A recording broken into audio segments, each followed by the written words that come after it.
ꯑꯍꯥꯟꯕꯃꯛꯇꯗ ꯃꯤꯠꯌꯦꯡ ꯇꯥꯕꯤꯔꯤꯕ ꯑꯃꯗꯤ ꯇꯥꯕꯤꯔꯤꯕꯁꯤꯡꯕꯨ ꯅꯤꯔꯃꯂꯥ ꯊꯥꯡꯖꯝꯅ ꯇꯔꯥꯝ ꯅꯣꯛꯆꯔꯤ ꯏꯀꯣꯛꯅꯅ ꯈꯨꯔꯨꯝꯖꯔꯤ ꯄꯨꯗꯨꯅ ꯂꯥꯛꯆꯔꯤꯕ ꯑꯁꯤ ꯑꯍꯜꯂꯣꯟꯒꯤ ꯊꯧꯔꯝ ꯆꯍꯤ 60ꯒꯤ ꯃꯊꯛꯇ ꯂꯩꯕ ꯑꯍꯜꯁꯤꯡꯅ ꯊꯧꯔꯝ ꯑꯁꯤꯗ ꯁꯔꯨꯛ ꯌꯥꯕꯤꯌꯨ ꯍꯥꯏꯖꯔꯤ ngasi sizinajariba contact number amukta ningsingjagi 7005707808 hariba number asida call tawbiduna adongi apamba haizaba talent utnabagi thauram ima singi ngasigi thamjariba chahi humfu helaba chahi humfu gi matakta leiraba ima ibel singna saruk yabiu ngasigi ahanba caller kanano haibudu yengminasi hello hello taram nokchari ming leifam haibiu ꯈꯥꯡꯕꯣꯛꯇꯒꯤ ꯏꯃꯥ ꯇꯣꯝꯕꯤꯅꯧꯅꯦ ima tombinau taram nokchari kari mathel chakhrage ngasi sibo ꯉꯁꯤꯁꯤ ꯁꯧꯒ꯭ꯔꯤ ꯊꯣꯡꯉꯦ ꯀꯥꯡꯍꯧ ꯑꯃ ꯉꯧꯋꯦ chaugri thonge kangau mangawe ꯑꯗꯨꯒ ado ꯆꯥꯗꯣꯏꯅꯦ mathen se ahawba matheni ꯎꯝ ate ate di yaudro ꯑꯇꯩ ꯉꯥ ꯑꯇꯥꯎꯕ ꯌꯥꯎꯋꯦ nga tawba yawe nga tawde yam kala e haitare ne ma ꯑꯗꯨ ꯍꯌꯦꯡ ꯂꯥꯛꯄꯗ ꯏꯆꯥꯏ ꯄꯨꯕꯤꯔ ꯂꯣꯏꯔꯦ ꯀꯩꯅꯣ ado ima thauram asida saruk yabirakpa karino tawbigadoisi imana ꯏꯁꯩ ꯑꯝꯇ ꯁꯛꯀꯦ asai ꯑꯩꯗꯤ amta sakke ꯗꯥꯏꯂꯣꯛ ꯀꯩꯁꯨ ꯍꯩꯇꯦ ꯗꯥꯏꯂꯣꯛ ꯀꯩꯁꯨ ꯍꯩꯇꯦ ꯏꯁꯩ ꯑꯣꯏꯅ ꯁꯛꯀꯦ ado nongmadi dialogue kai do hainaba dialogue to tawnaba amtang tawsine ima ꯇꯝꯒꯤꯅꯦ ꯗꯥꯏꯂꯣꯛ ꯀꯩꯁꯨ ꯈꯔ ꯇꯝꯃꯛꯀꯦꯕ hoi ꯇꯝꯗ꯭ꯔꯗꯤ ꯍꯩꯇꯦꯕ ꯇꯝꯃꯛꯈꯤꯒꯦ ꯑꯗꯨꯒ ꯑꯃꯨꯛ ꯗꯥꯏꯂꯣꯛꯀꯥꯗꯣ ꯇꯧꯒꯦꯕ hoi hoi ꯑꯗꯨꯒ ꯏꯁꯩ ado ꯍꯧꯔꯁꯤ hawbiro ima sigi ahanba caller ni imagi imana loud ꯁ꯭ꯄꯤꯀꯔꯁꯤ ꯃꯨꯠꯊꯠꯂꯨꯔꯥ muthalo ima taba nungairoi ꯍꯧꯔꯦꯀꯣ hawbiro ima ꯄꯨꯟꯁꯤ ꯆꯤꯡꯗꯦꯜꯂꯣꯏꯗ꯭ꯔꯤꯉꯩ ꯀꯞꯄ ꯅꯣꯛꯄ ꯈꯣꯡꯂꯣꯏꯅꯤ ꯍꯣ ꯄꯨꯟꯁꯤ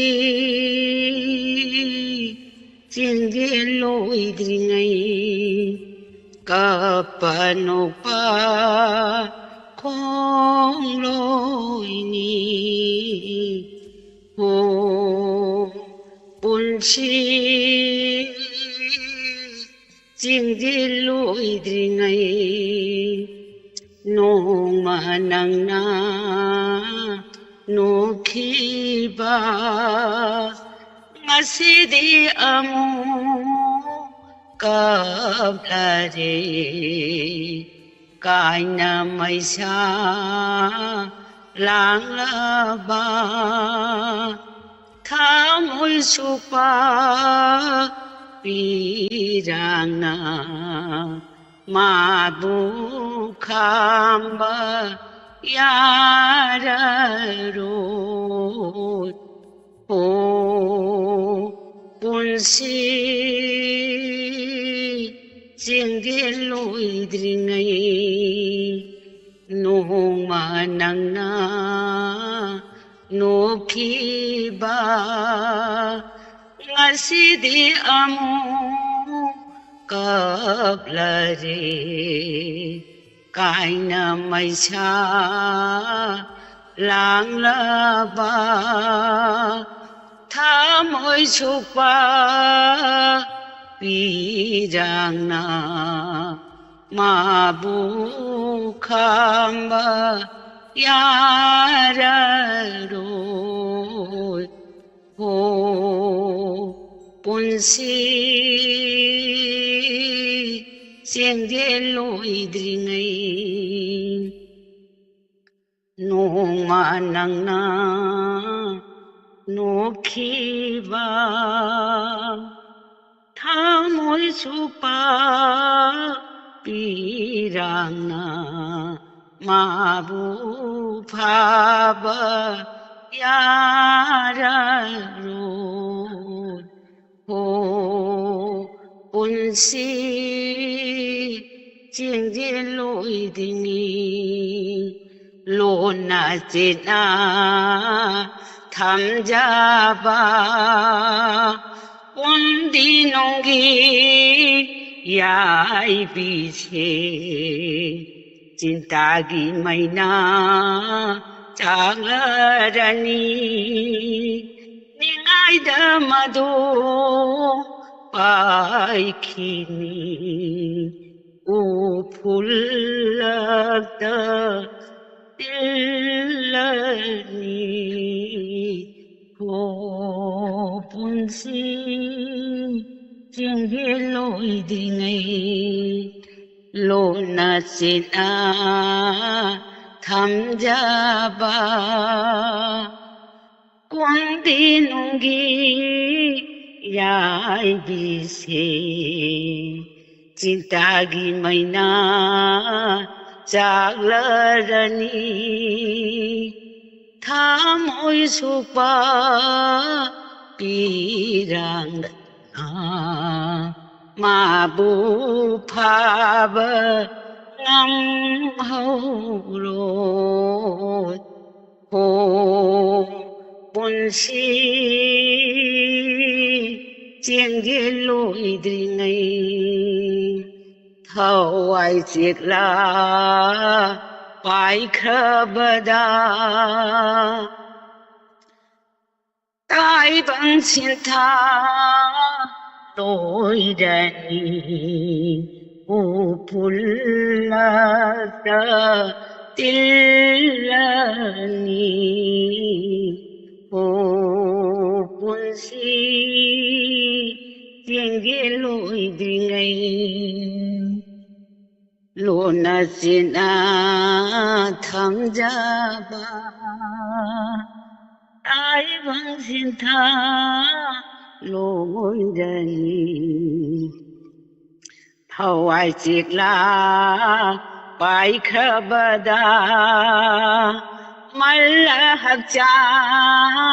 오랑시 진따기 마이나 짝라라니 따이방신타 로이라니 우풀락다 뛸라니 호운시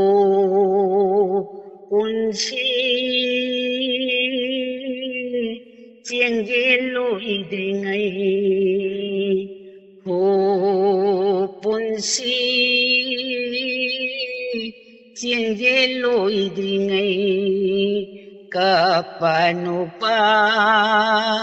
홍로이니 호 분시 징길로이딩의 로셀라게 세이도 추워지래 थागचरी इमा याम फजना सक्तोक पिरे इमा तोंबिनौगी सैसे 카드도 추워지래 कप्पसु यावरे इमा गी सैसे ताबदा 아 녹버스 야오래 नोकपदि यावदेदा 까빠 야오라 कप्पा यावे 아주 थागचरी इमा 짜부서 타가짜리 짜니 뭐라도 타가짜리 이마나 영나 그나다 보러건 होय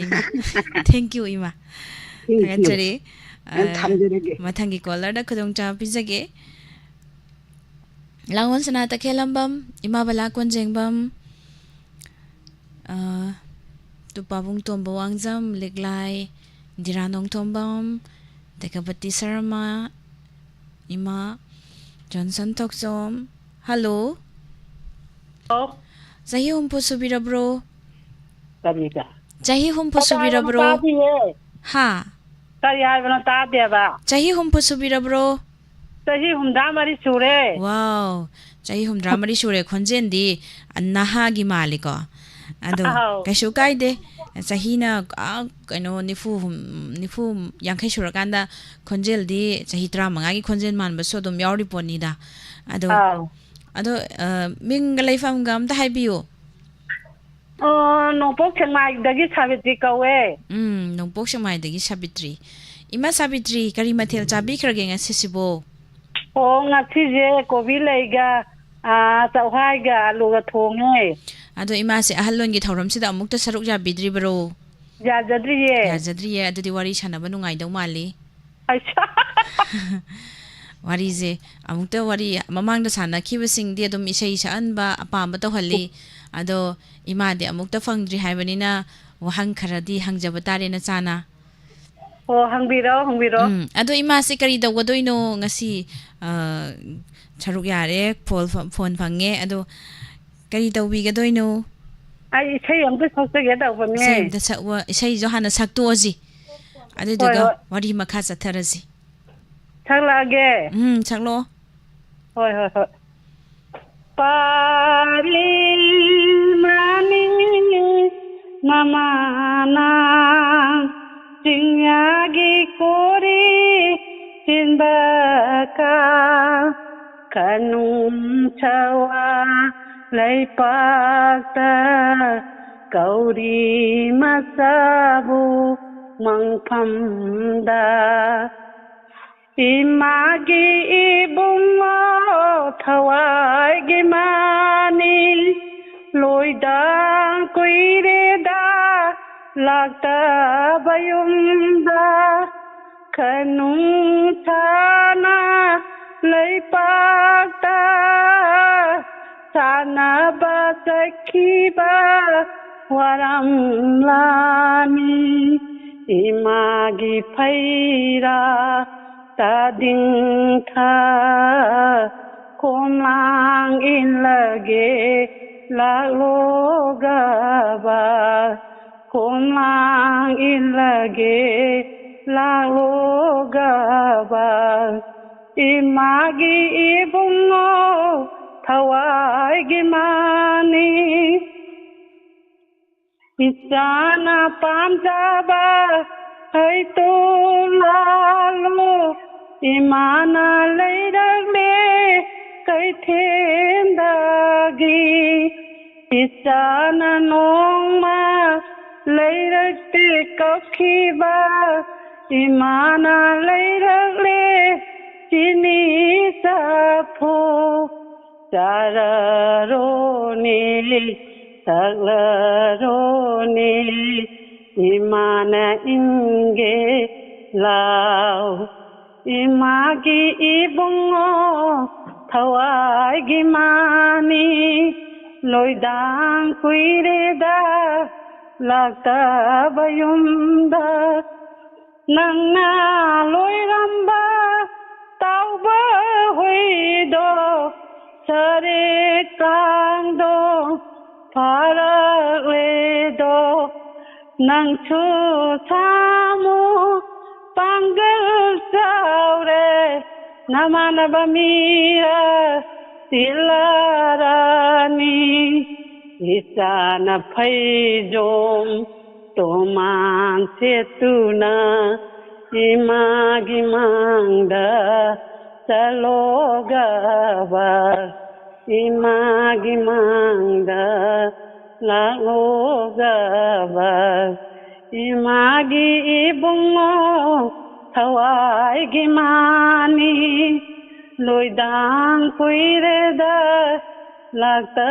bayumda kanung sana leipakta sana basakiba waramlani imagi phaira Tading tha komlang ilage la loga ba komlang ilage la oga ba Miss Loja थागतचरी इमा Takurabao आओ ताई इमा याम फजना सक्तोकपिरे इमा Aw इमा से awang nungpuk sikmaidagi haibako Aw Oh isai sakna jawabadуда amuk khakni baikon isai yam sakchagre hoi Ai di phone la jade aduga isuna pina tawhalai ne adudi hojikti fange nungaire ado ima se hojik sahi humdraga mari sure haba natro ima na laisharingai gi wari kita hangjarake hangbiro even thaina haitari ima hi matamda yauksangi sen thatpase adum tawrakpro natro tawrei ko ado yausang sen thatpasida pakhangnaga hadi abir taigi kana tana birakpro ꯇꯥꯟꯅꯔꯦ ꯇꯥꯟꯅꯔꯛꯑꯦ ꯑꯗꯣ ꯑꯥꯎ ꯏꯃꯥꯗ ꯈꯪꯅꯁꯤ ꯀꯣꯏꯅꯁꯤ ꯍꯥꯏꯕꯗꯤ ꯌꯥꯎꯔꯛꯇ꯭ꯔꯣ ꯌꯥꯎꯔꯛꯑꯦ ꯌꯥꯎꯔꯛꯑꯦ ꯀꯩ ꯂꯝꯗꯒꯤꯒ ꯑꯣꯏꯈꯤꯒꯦ ꯑꯗꯨꯕꯨ ꯅꯤꯡꯁꯤꯡꯕꯤꯕ꯭ꯔꯣ ꯑꯣ ꯂꯧꯔꯦꯝꯐꯝꯗꯒꯤ ꯂꯧꯔꯦꯝꯕꯝꯗꯒꯤ ꯆꯟꯗ꯭ꯔꯈꯣꯡꯗꯒꯤ ꯁꯦꯛꯃꯥꯏꯗꯒꯤ ꯌꯥꯝꯃꯤꯀꯣ ꯏꯃꯥꯗꯣ ꯃꯇꯝꯗꯨꯗꯗꯤ ꯌꯥꯝꯃꯦ ꯑꯗꯣ ꯏꯃꯥꯅ ꯈꯪꯅꯔꯛꯄ ꯃꯇꯝꯗꯨꯒꯤ ꯏꯁꯥꯅꯧ ꯍꯥꯏꯇꯥꯔꯦꯅꯦ ꯏꯁꯥꯅꯧꯁꯤ ꯀꯌꯥꯃꯨꯛ ꯁꯨꯕꯤꯔꯛꯀꯦ ꯏꯁ ꯌꯥꯝ ꯌꯥꯝꯃꯦ ꯌꯥꯝ ꯌꯥꯝꯃꯦ ꯃꯁꯤꯡ ꯊꯤꯕꯒꯤ ꯂꯣꯏꯕ ꯅꯥꯏꯔꯔꯣꯏꯗꯕ꯭ꯔꯥ ꯑꯥꯎ ꯑꯗꯣ ꯈꯔꯗꯤ ꯍꯥꯏꯕꯤꯌꯨꯅꯦ ꯀꯌꯥꯃꯨꯛꯅꯣꯗꯣ ꯍꯣ ꯆꯟꯗ꯭ꯔꯈꯣꯡꯗꯩ ꯑꯃꯅꯦ ꯎꯝ ꯁꯦꯛꯃꯥꯏꯗꯒꯤ ꯑꯅꯤ ꯑꯃꯅꯦ ꯎꯝ ꯂꯧꯔꯦꯝꯕꯝꯗꯩꯅꯦ ꯎꯝ ꯈꯣꯡꯖꯥꯡꯗꯩꯅꯦ ꯎꯝ ꯑꯗꯨ ꯀꯣꯏꯔꯛꯑꯦ ꯑꯗꯨ ꯀꯣꯏꯔꯛꯑꯦ ꯑꯥꯎ ꯑꯁ ꯏꯃꯥꯁꯤ ꯃꯃꯤꯠ ꯌꯥꯝ ꯌꯥꯝꯃꯤꯀꯣ ꯃꯤ ꯌꯥꯝꯖꯔꯁꯨ ꯑꯩꯅ ꯂꯦꯞꯆꯈꯤꯕꯗꯤ ꯑꯃꯈꯛꯇꯅꯦ ꯃꯥꯅꯦ ꯍꯧꯖꯤꯛ ꯍꯧꯖꯤꯛ ꯂꯩꯔꯤꯗꯨꯗ ꯑꯣꯏꯔꯝꯒꯅꯤ ꯏꯃꯥꯁꯦ ꯍꯣ ꯀꯨꯏꯖꯔꯦ ꯆꯍꯤ ꯌꯥꯡꯈꯩꯒ ꯅꯤꯊꯣꯏꯗ ꯁꯤꯈ꯭ꯔꯦ ꯑꯩꯅ 50 ꯁꯨꯍꯧꯕ ꯀꯥꯟꯗ ꯑꯣ ꯄꯥꯕꯨꯡꯁꯦ ꯂꯩꯈꯤꯗ꯭ꯔꯦꯕꯀꯣ ꯂꯩꯈꯤꯗ꯭ꯔꯦ ꯈ꯭ꯋꯥꯏꯗꯒꯤ ꯈꯣꯏꯗꯥꯖꯕꯁꯤꯅ ꯅꯣꯡꯄꯣꯛ ꯁꯦꯛꯃꯥꯏꯗ ꯂꯩꯔꯦ ꯑꯥꯎ ꯃꯌꯥꯝ ꯑꯃ ꯈꯪꯅꯖꯔꯛꯑꯁꯨꯀꯣ ꯏꯃꯥ ꯑꯥꯎ ꯑꯗꯣ ꯊꯥꯕꯜꯁꯤꯗꯤ ꯂꯣꯏ ꯆꯣꯡꯃꯤꯟꯅꯔꯛꯄ꯭ꯔꯣ ꯆꯣꯡꯃꯤꯟꯅꯔꯛꯑꯦ ꯆꯣꯡꯃꯤꯟꯅꯔꯛꯑꯦ ꯊꯥꯕꯜꯒꯁꯦ ꯑꯗꯨꯗꯤ ꯑꯥꯎ ꯅꯨꯄꯥ ꯑꯃꯇ ꯂꯣꯏꯅ ꯊꯥꯕꯜ ꯆꯣꯡꯃꯤꯟꯅꯔꯦ ꯂꯦꯝꯅ ꯑꯝꯇ ꯊꯥꯗ꯭ꯔꯦꯕꯀꯣ ꯏꯃꯥꯁꯦ ꯑꯥꯎ ꯑꯗꯨ ꯂꯣꯏꯅꯃꯛꯇꯤ ꯄꯥꯏꯔꯒꯁꯨ ꯍꯧꯖꯤꯛꯀꯤ ꯑꯩꯅ ꯂꯩꯃꯤꯟꯅꯔꯤꯕ ꯅꯨꯄꯥꯗꯣ ꯑꯧ ꯑꯗꯨꯅ ꯌꯥꯝꯅ ꯄꯥꯏ ꯃꯤꯅ ꯄꯥꯏꯕ ꯀꯥꯟꯁꯤꯗ ꯃꯥꯅ ꯁꯥꯔꯒ ꯈꯗꯛꯂ ꯍꯦꯛꯇ ꯄꯥꯏꯔꯛꯑꯦ ꯑꯧ ꯊꯥꯕꯜ ꯆꯣꯡꯕꯁꯦ ꯑꯥꯎ ꯑꯁ ꯑꯗꯨꯗꯤ ꯄꯥꯕꯨꯡꯅ ꯏꯃꯥꯁꯦ ꯌꯥꯝ ꯅꯨꯡꯁꯤ ꯇꯥꯛꯏꯅꯤꯀꯣ ꯑꯗꯨꯗꯤ ꯅꯨꯡꯁꯤꯖꯥꯠꯅꯦ ꯅꯣꯡꯃꯇ ꯐꯨꯅꯔꯛꯇꯦ ꯅꯣꯡꯃꯇ ꯆꯩꯅꯔꯛꯇꯦ ꯑꯗꯣ ꯄꯥꯕꯨꯡꯒ ꯂꯩꯃꯤꯟꯅꯔꯤ ꯃꯇꯝꯗ ꯅꯣꯡꯃꯇ ꯈꯟꯅꯔꯛꯇꯦ ꯅꯣꯡꯃꯇ ꯆꯩꯔꯛꯇꯦ ꯅꯨꯡꯁꯤꯅꯅ ꯂꯩꯔꯛꯏ ꯍꯥꯏꯕꯤꯕꯅꯦꯕ ꯑꯥꯎ ꯑꯗꯣ ꯉꯍꯥꯟꯋꯥꯏ ꯂꯩꯁꯥꯔꯤꯉꯩꯗ ꯑꯩꯈꯣꯏꯒꯤ ꯁꯤꯅꯦꯃꯥꯒ ꯌꯦꯡꯃꯤꯟꯅꯔꯛꯄ꯭ꯔꯣ ꯄꯥꯕꯨꯡꯒ ꯌꯦꯡꯃꯤꯟꯅꯔꯛꯑꯦ ꯑꯗꯣ ꯄꯥꯕꯨꯡ ꯈꯛꯇꯒ ꯌꯦꯡꯃꯤꯟꯅꯔꯛꯄ꯭ꯔꯣ ꯑꯇꯩ ꯑꯇꯩ ꯈꯪꯅꯈꯤꯕꯁꯤꯡꯗꯨꯗꯤ ꯌꯦꯡꯃꯤꯟꯅꯔꯛꯇꯕ꯭ꯔோ ꯌꯦꯡꯃꯤꯟꯅꯔꯛꯇꯦ ꯃꯥ ꯈꯛꯇ ꯌꯦꯡꯃꯤꯟꯅꯔꯦ ꯑꯩꯈꯣꯏ ꯕꯣꯔ ꯆꯠꯄꯗꯣ ꯕꯣꯔ ꯈꯨꯔꯨꯝꯕ ꯆꯠꯄꯗꯣ ꯎꯝ ꯑꯗꯩꯗ ꯑꯩꯈꯣꯏꯒꯤ ꯁꯤꯅꯦꯃꯥ ꯕꯦꯇꯤ ꯕꯦꯇꯤ ꯍꯥꯏꯅ ꯍꯤꯟꯗꯤ ꯐꯤꯂꯝ ꯂꯩꯕꯗꯣ ꯕꯦꯇꯤ ꯕꯦꯇꯤꯅ ꯑꯥꯎ ꯑꯥ ꯑꯗꯨ ꯀ ꯌꯦꯡꯃꯤꯟꯅꯔꯛꯑꯦ ꯑꯗꯨꯒ ꯌꯦꯡꯃꯤꯟꯅꯔꯛꯑꯦ ꯑꯥꯎ ꯑꯗꯨꯗꯤ ꯀꯃꯥꯏꯅ ꯄꯥꯕꯨꯡꯗꯨꯒ ꯆꯦꯜꯂꯁꯤ ꯀꯥꯟꯅ ꯍꯥꯏꯅꯔꯒ ꯆꯦꯜꯂꯤꯔꯥ ꯅꯠꯇ꯭ꯔꯒ ꯑꯍꯜ ꯂꯃꯟꯒ ꯊꯥꯖꯤꯜꯂꯛꯑꯒ ꯍꯥꯏꯅꯕꯤꯗꯣ ꯇꯧꯔꯤꯔꯣ ꯏꯃꯥ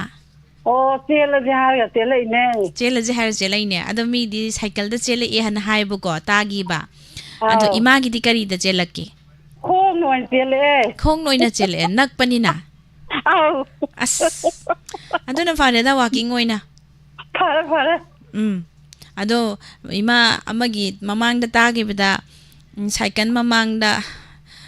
ꯇꯣꯡꯉꯒ ꯆꯦꯜꯂꯛꯑꯦꯅ ꯍꯥꯏꯕ ꯑꯃ ꯇꯥꯈꯤꯕꯀꯣ ꯑꯗꯨꯗ ꯁꯨꯝ ꯑꯥ ꯍꯪꯖꯔꯛꯄꯅꯤ ꯏꯃꯥ ꯑꯗꯣ ꯍꯣꯏꯗ ꯍꯣꯏꯗ ꯑꯗꯨꯒ ꯏꯃꯥꯒꯤ ꯂꯩꯁꯥꯔꯤꯉꯩꯗ ꯏꯃꯥꯟꯅꯕꯤꯁꯤꯡꯒ ꯑꯩꯈꯣꯏ ꯅꯣꯕꯥꯞ ꯃꯦꯠꯂꯒ ꯁꯨꯃꯥꯡꯗ ꯕꯥꯔꯣ ꯅꯥꯇꯛꯀ ꯇꯥꯔꯒ ꯅꯣꯕꯥꯞꯀ ꯃꯦꯠꯂꯒ ꯆꯥꯕꯗꯣ ꯑꯗꯨ ꯑꯥꯎ ꯇꯧꯕꯤꯔꯛꯄ꯭ꯔꯣ ꯏꯃꯥ ꯇꯧꯖꯔꯛꯇꯦ ꯑꯗꯨꯗꯤ ꯑꯩꯈꯣꯏꯅ ꯇꯧꯕꯗꯤ ꯁꯨꯝ ꯀꯔꯤ ꯂꯥꯏꯔꯤꯛ ꯇꯝꯕ ꯆꯠꯄꯗ ꯈꯣꯠꯄꯗ ꯑꯆꯥꯄꯣꯠ ꯆꯥꯕ ꯑꯗꯨꯒꯨꯝꯕꯗꯤ ꯇꯧꯔꯦ ꯑꯗꯨꯒ ꯁꯨꯃꯥꯡꯗ ꯅꯣꯕꯥꯞ ꯃꯦꯠꯂꯒ ꯀꯔꯤ ꯆꯥꯕꯗꯗꯤ ꯇꯧꯔꯛꯇꯦ ꯑꯗꯣ ꯏꯃꯥ ꯀꯔꯤꯒꯨꯝꯕ ꯑꯝꯇꯒ ꯍꯪꯖꯒꯦ ꯏꯃꯥꯁꯦ ꯍꯪꯉꯛꯑꯣ ꯊꯥꯕꯜ ꯆꯣꯡꯉꯤꯉꯩꯗ ꯄꯥꯕꯨꯡ ꯑꯇꯣꯞꯄ ꯈꯪꯅꯕ ꯅꯨꯄꯥꯒ ꯁꯝꯅꯔꯤꯉꯩꯗ ꯄꯥꯕꯨꯡꯁꯤꯅ ꯍꯦꯛꯇ ꯊꯠꯂꯒ ꯁꯝꯃꯦ ꯍꯥꯏꯕ ꯅꯠꯇ꯭ꯔꯣ ꯑꯥꯎ ꯑꯗꯨꯗꯤ ꯀꯔꯤꯒꯨꯝꯕ ꯄꯥꯕꯨꯡ ꯅꯠꯇꯕ ꯑꯇꯣꯞꯄꯒꯗꯤ ꯎꯅꯕꯒꯗꯤ ꯆꯠꯂꯛꯄ꯭ꯔꯣ ꯎꯅꯕ ꯍꯥꯏꯗꯤ ꯁꯣꯔꯣꯛꯇ ꯎꯅꯁꯤ ꯀꯥꯅ ꯆꯠꯃꯤꯟꯅꯔꯒ ꯋꯥꯔꯤ ꯁꯥꯔꯛꯄꯗꯣ ꯆꯠꯂꯛꯇꯦ ꯃꯇꯝꯗꯨꯗ ꯑꯩꯈꯣꯏ ꯑꯗꯨꯋꯥꯏꯗꯗꯤ ꯃꯇꯝ ꯑꯗꯨ ꯀꯥꯟꯗꯨꯗꯗꯤ ꯑꯗꯨꯒꯨꯝꯕ ꯆꯠꯅꯗꯦꯕ ꯌꯨꯝꯗ ꯂꯥꯛꯑꯒ ꯀꯣꯏꯕꯁꯦ ꯆꯠꯅꯩꯌꯦꯕꯀꯣ ꯑꯥꯎ ꯃꯇꯝꯗꯨꯗꯗꯤ ꯑꯗꯣ ꯌꯨꯝꯗ ꯑꯥꯎ ꯂꯥꯛꯄꯗꯣ ꯑꯗꯩꯗ ꯍꯧꯖꯤꯛ ꯄꯥꯕꯨꯡ ꯂꯩꯔꯤꯕ ꯄꯥꯕꯨꯡꯁꯤꯅ ꯊꯦꯡꯅꯕꯒꯗꯤ ꯌꯥꯎꯕ꯭ꯔോ ꯌꯥꯎꯋꯦ ꯌꯥꯎꯋꯦ ꯑꯗꯨꯗꯤ ꯑꯥꯎ ꯈꯟꯅꯗ꯭ꯔꯣ ꯄꯥꯕꯨꯡꯒ ꯆꯠꯅꯗꯦ ꯈꯟꯅꯗꯦ ꯎꯝ ꯀꯔꯤꯗꯤ ꯍꯥꯏ ꯑꯗꯨꯃꯥꯏꯅ ꯂꯥꯛꯄꯗꯣ ꯄꯥꯕꯨꯡꯅ ꯀꯅꯥꯅꯣ ꯍꯧꯖꯤꯛꯀꯤ ꯍꯥꯏꯗꯣ ꯀꯅꯥꯅꯣ ꯍꯧꯖꯤꯛ ꯂꯥꯛꯏꯗꯣ ꯍꯥꯏꯕ ꯀꯥꯎꯈ꯭ꯔꯕꯅꯣꯗ ꯑꯗꯣ ꯏꯃꯥ ꯅꯪꯁꯦ ꯅꯨꯃꯤꯠ ꯌꯥꯝꯃꯤꯅ ꯍꯥꯏꯗ꯭ꯔꯣ ꯄꯥꯕꯨꯡꯅ ꯍꯥꯏꯗꯦ ꯑꯁ ꯑꯥꯎ ꯑꯗꯨꯛ ꯌꯥꯝ ꯅꯉꯣꯟꯗꯗꯤ ꯀꯣꯏꯅꯔꯗꯨꯕꯨ ꯇꯥꯛꯊꯣꯛꯇꯤꯌꯦ ꯄꯥꯕꯨꯡꯁꯦ ꯌꯥꯝ ꯐꯩꯌꯦ ꯑꯗꯨꯛ ꯌꯥꯝ ꯀꯣꯏꯅꯔꯗꯨꯕꯨ ꯅꯨꯄꯥ ꯃꯌꯥꯝ ꯑꯣ ꯀꯣꯏꯅꯔꯗꯣ ꯃꯉꯣꯟꯗꯗꯤ ꯇꯥꯛꯊꯣꯛꯇꯦ ꯍꯥꯏꯕ ꯑꯣ ꯇꯥꯛꯊꯣꯛꯇꯦ ꯍꯥꯏꯕ ꯑꯥꯎ ꯑꯣ ꯌꯥꯝ ꯌꯥꯝꯃꯦ ꯏꯃꯥꯒꯤꯁꯦ ꯑꯗꯣ ꯌꯥꯝ ꯂꯣꯟꯅ ꯊꯝꯃꯝꯕꯁꯤꯗꯤ ꯑꯉꯛꯄ ꯐꯥꯎꯏ matamduda pabung khangan de habsidi Hoi. ado imanaba pabunggi imanaba mayama koiba lakpada e madi aduga khangnari bani kan habsi karimda khanghaudaba Khangaude. as yam hayi imaji as yam hay Noi wahang di ja rang kai jare. ikai jaru no ima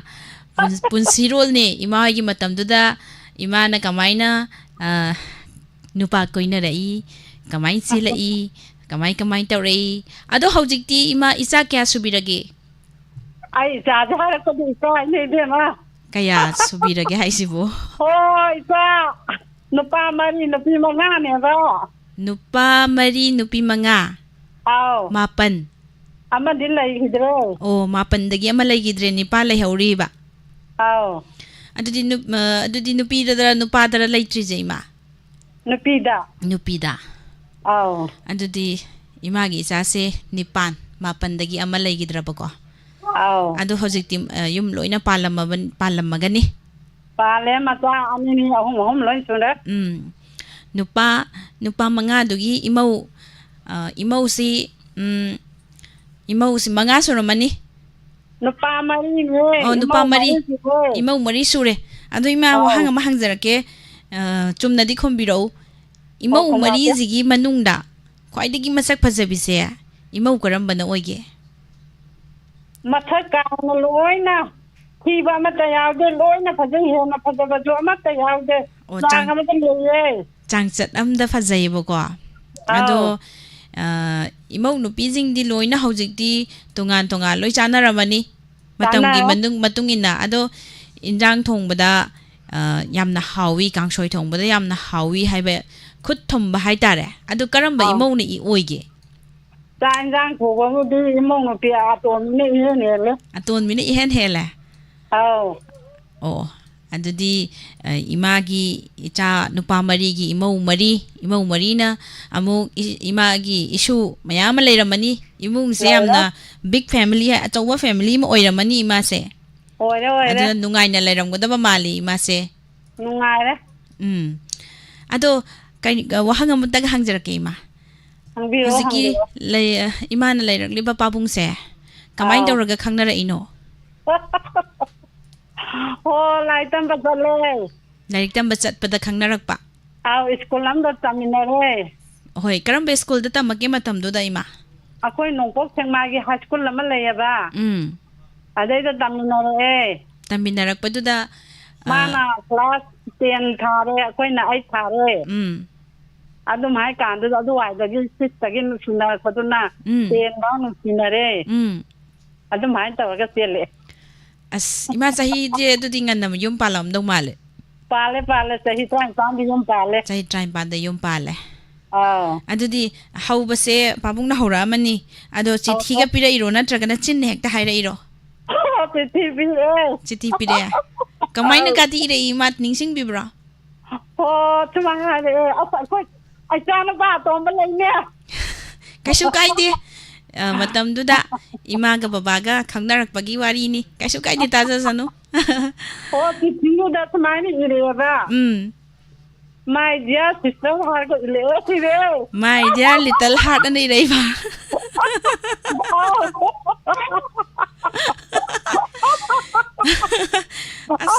yam nungsiye my dear little heart adai makhadi Oh, minum tahu sama ada juga. Nang bang tu kerja palu ini jaga kahari. matam duda Ya itu. yam nungai mai wari si sum hangjaninge bako ado imagi chanu pa to malai kai haibudu dai je hang mangamdre ba my dear little heart haire bako babungna as Oh, my sister. my sweetheart My my dear sister Oh. oh I did my dear little heart kan haire haigum my dear sister chithi makhada adongi makhada kamai ge irake Oh, ya itu. adongi nungsiraba adu ada ana mingdi irak panatro Oh, ini. oh pai aduna yam nungai Madam Renu kolom na sunok pada sireda na hari imagi wari sida yam nungai na haibire thagachari ima makha mayam de hangninge buko and ima na yare to na have the tok zarabani ko mai tare haibire thagachari ima mathangi da su ahalon gi thoramda atai dialogue adagidi basop isai leidana mayam na tawnarak pasing se dum saruk ya biro thagachari ima asigidi phang de phone je ikunupi a yai mana tawra go phangai ne ai di phone jo le jade moi jing na kha tawra go phanga koi wa ne hoi thamjarage thagachari ima mathangi caller da khudong chaba pijake yam nungai ima thagachari ima se matam duda mai tara me hai tare ne maya mayam se nok puda sire na haibire my dear sweetheart kana so haina rangani matam da chithi thabagi niyom je yam nungai bani hai tare ne thagachari ngasigi wari sam nungai haibire ranibla sanabam Facebook page ta leibiriba thagachari aduga manaw mangang isai se yamna nungshi yamna so faje haibira mani naubi daram nokchari duga ngasi YouTube ta library Rosni Moirang Lina kay kino nok lido hajikata sangak panina mayam nok pase khangbira maroi ima ahal singi thauramni ahalon singi thauram thamjari ba thauram asi nongmaijing khodingi pung ahum tarakpa matamda thamjabani ngasidi nupigi thauram leikibana kitang thengda jare aduna ima singi haidi laisari ngai gi matamda laisari ngai matamda kamaina khangnarakba pabunga kamai khangnarai karam kanda yum palai adagi hangi wahang hangjari ni wahangje aduiduna wahang hang base matang haidor oya dabse haidorak na ba ikoina tauraga hanga kanda haido ali ni haitare wari nungai na ba adi sei humfugi mathakta lairaba singse wakhan se nungai hanba amadi nokhanba haibasisu amani thauromasida thamjariba si thagachari mayam pumnama wari yamna nungai haibirakpa mathangi caller amamuk laukhachage hello The person you are speaking with hold sangre madam tesbati ayek pam taram nokchari macheton hello call sila aga tat panana boy re madam lang jam chaning khomi taram nokchari liklai incoming voice call hello sanarakpa masu yaure tawrise incoming voice call from hello hello sahi humpu subira bro sikhongdagi sahi Permavati ima permavati sahi humpu surabro helabro si koi angka wa hong chen thadanga tharuk ya jage gana tawjarai me imana adu ima se ahalon gi thoramda mukta saruk ya bidri bro imagi lairiba jaga se yam lange tahi hum phugane thoi sujare image ado ima se kari lamdai na haibiba ima se kai lamdai oibirabano Nampok se mai sikhongdagi ne ado ahalon gi thoram sida amukta saruk yaba phangdri baro ahalon gi thoram sida ne ima se amukta saruk yadri bara hangjaba saruk yadri ima se amukta ado kari mathel chabi khrage ngasi sibo ngasi kari mathel akhoi ngasi je kaino hawai thonge ado kari dawbi gedoino ai hiro ai ngasi je do akhoi gi sida radio da thaba da dine aigi khonjen je thaduk pirakte ba phone da budi sum phauna ba o lakani ima radio do laitha biro radio do taraga ne som do wari sana bado yada bagini radio je laitha biyo ba laitha ro lakani ima gi khonjen radio dong ta laitha wa biam cha ado ima kai dawdoino ima je ꯌꯥꯝꯅ ꯇꯣꯏꯅꯁꯨ try ꯇꯧꯖꯗꯦ ꯉꯁꯤꯅ ꯑꯍꯥꯟꯕ ꯇꯧꯖꯔꯛꯄꯅꯦꯕ ꯍꯣꯏ ꯍꯣꯏ ꯃꯤ ꯑꯩ ꯗꯥꯛꯇꯔꯗ ꯂꯩꯔꯨꯗꯅ ꯍꯜꯂꯛꯄꯗꯒꯤ ꯁꯨꯃꯥꯏꯅ ꯇꯧꯅꯩ ꯍꯥꯏ ꯑꯗꯨ ꯑꯣꯏꯔꯗꯤ ꯑꯩ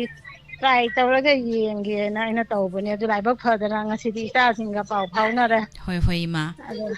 ꯑꯗꯣ ꯏꯃꯥ ꯍꯧꯕꯤꯔꯣ ꯏꯃꯥ ꯀꯩ ꯇꯧꯕꯤꯗꯣꯏꯅꯣ ꯑꯗꯨꯒ ꯃꯈꯥ ꯇꯥꯔꯛꯄ ꯋꯥꯔꯤ ꯑꯃꯨꯛ ꯁꯥꯟꯅꯁꯤ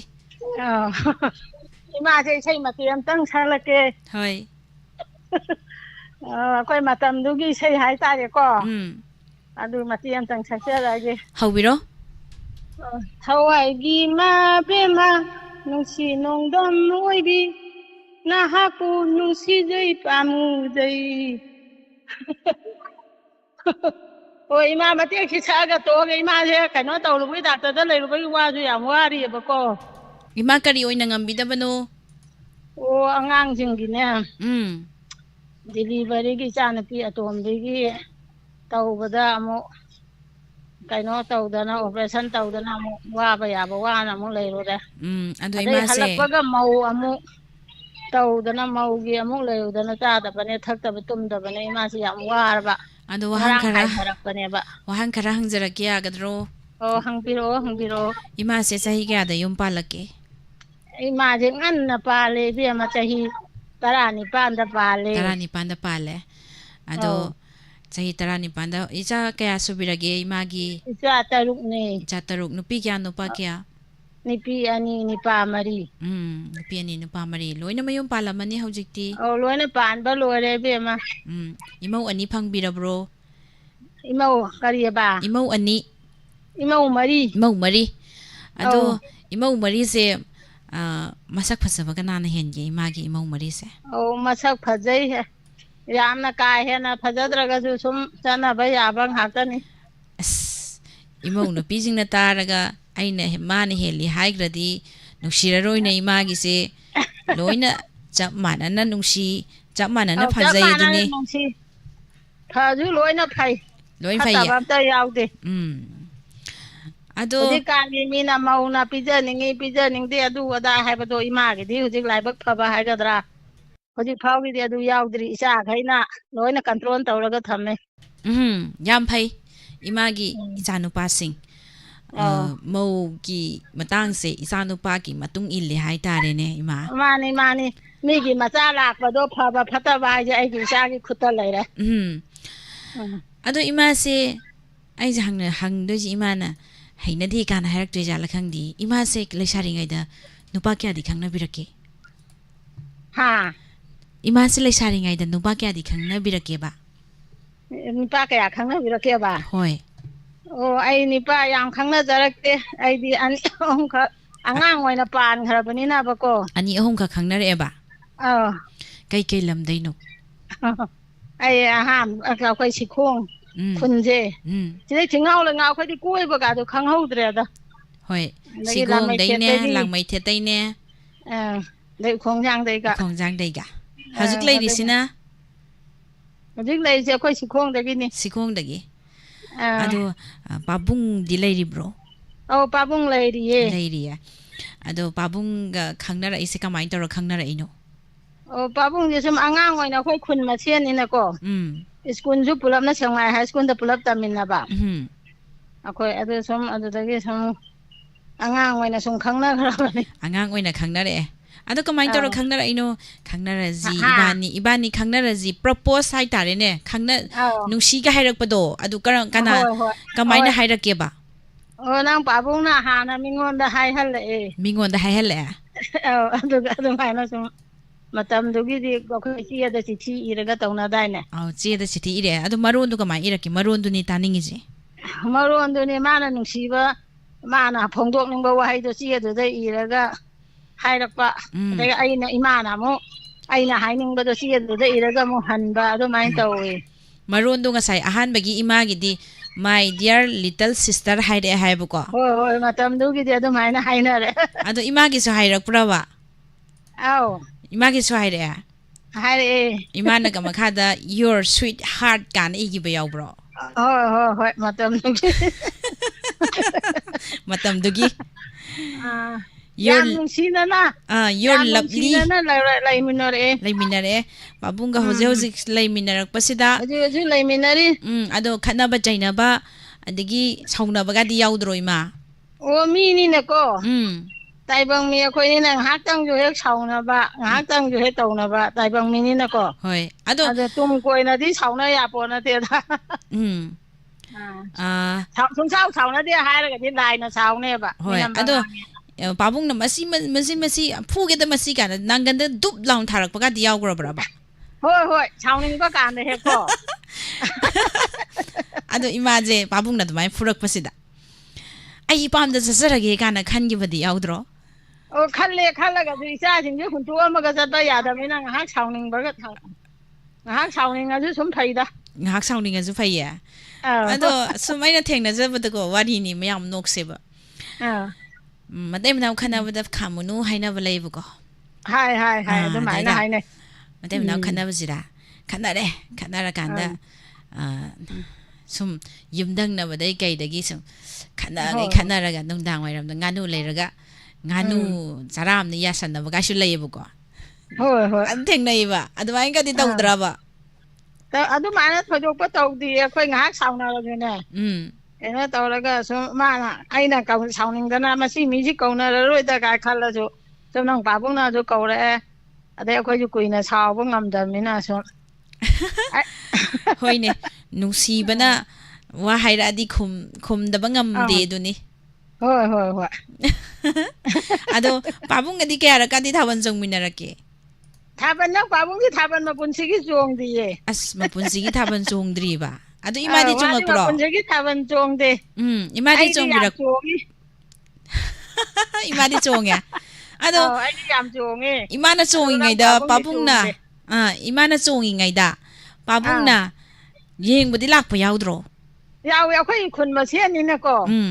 ꯑꯁꯨꯝ ꯌꯥꯎꯔꯤꯃꯤ ꯃꯉꯣꯏꯁꯨ ꯑꯩꯈꯣꯏꯅ ꯂꯝꯗ ꯆꯠꯂꯦꯗꯅ ꯑꯩꯈꯣꯏ ꯁꯤꯒꯣꯡ ꯈꯨꯅꯧ ꯍꯤꯖꯝ ꯈꯨꯅꯧ ꯍꯥꯏꯅ ꯑꯩꯈꯣꯏꯒꯤ ꯇꯨꯔꯦꯟ ꯋꯥꯡꯕꯗ ꯂꯝ ꯂꯩꯌꯦꯕꯀꯣ ꯍꯣꯏ ꯑꯗꯨꯒꯤ ꯁꯦꯡꯃꯥꯏꯒ ꯍꯥꯏꯁꯦ ꯑꯩꯈꯣꯏ ꯊꯥꯕꯜ ꯆꯣꯡꯕꯁꯦ ꯁꯨꯝ ꯆꯠꯅꯩꯌꯦꯕ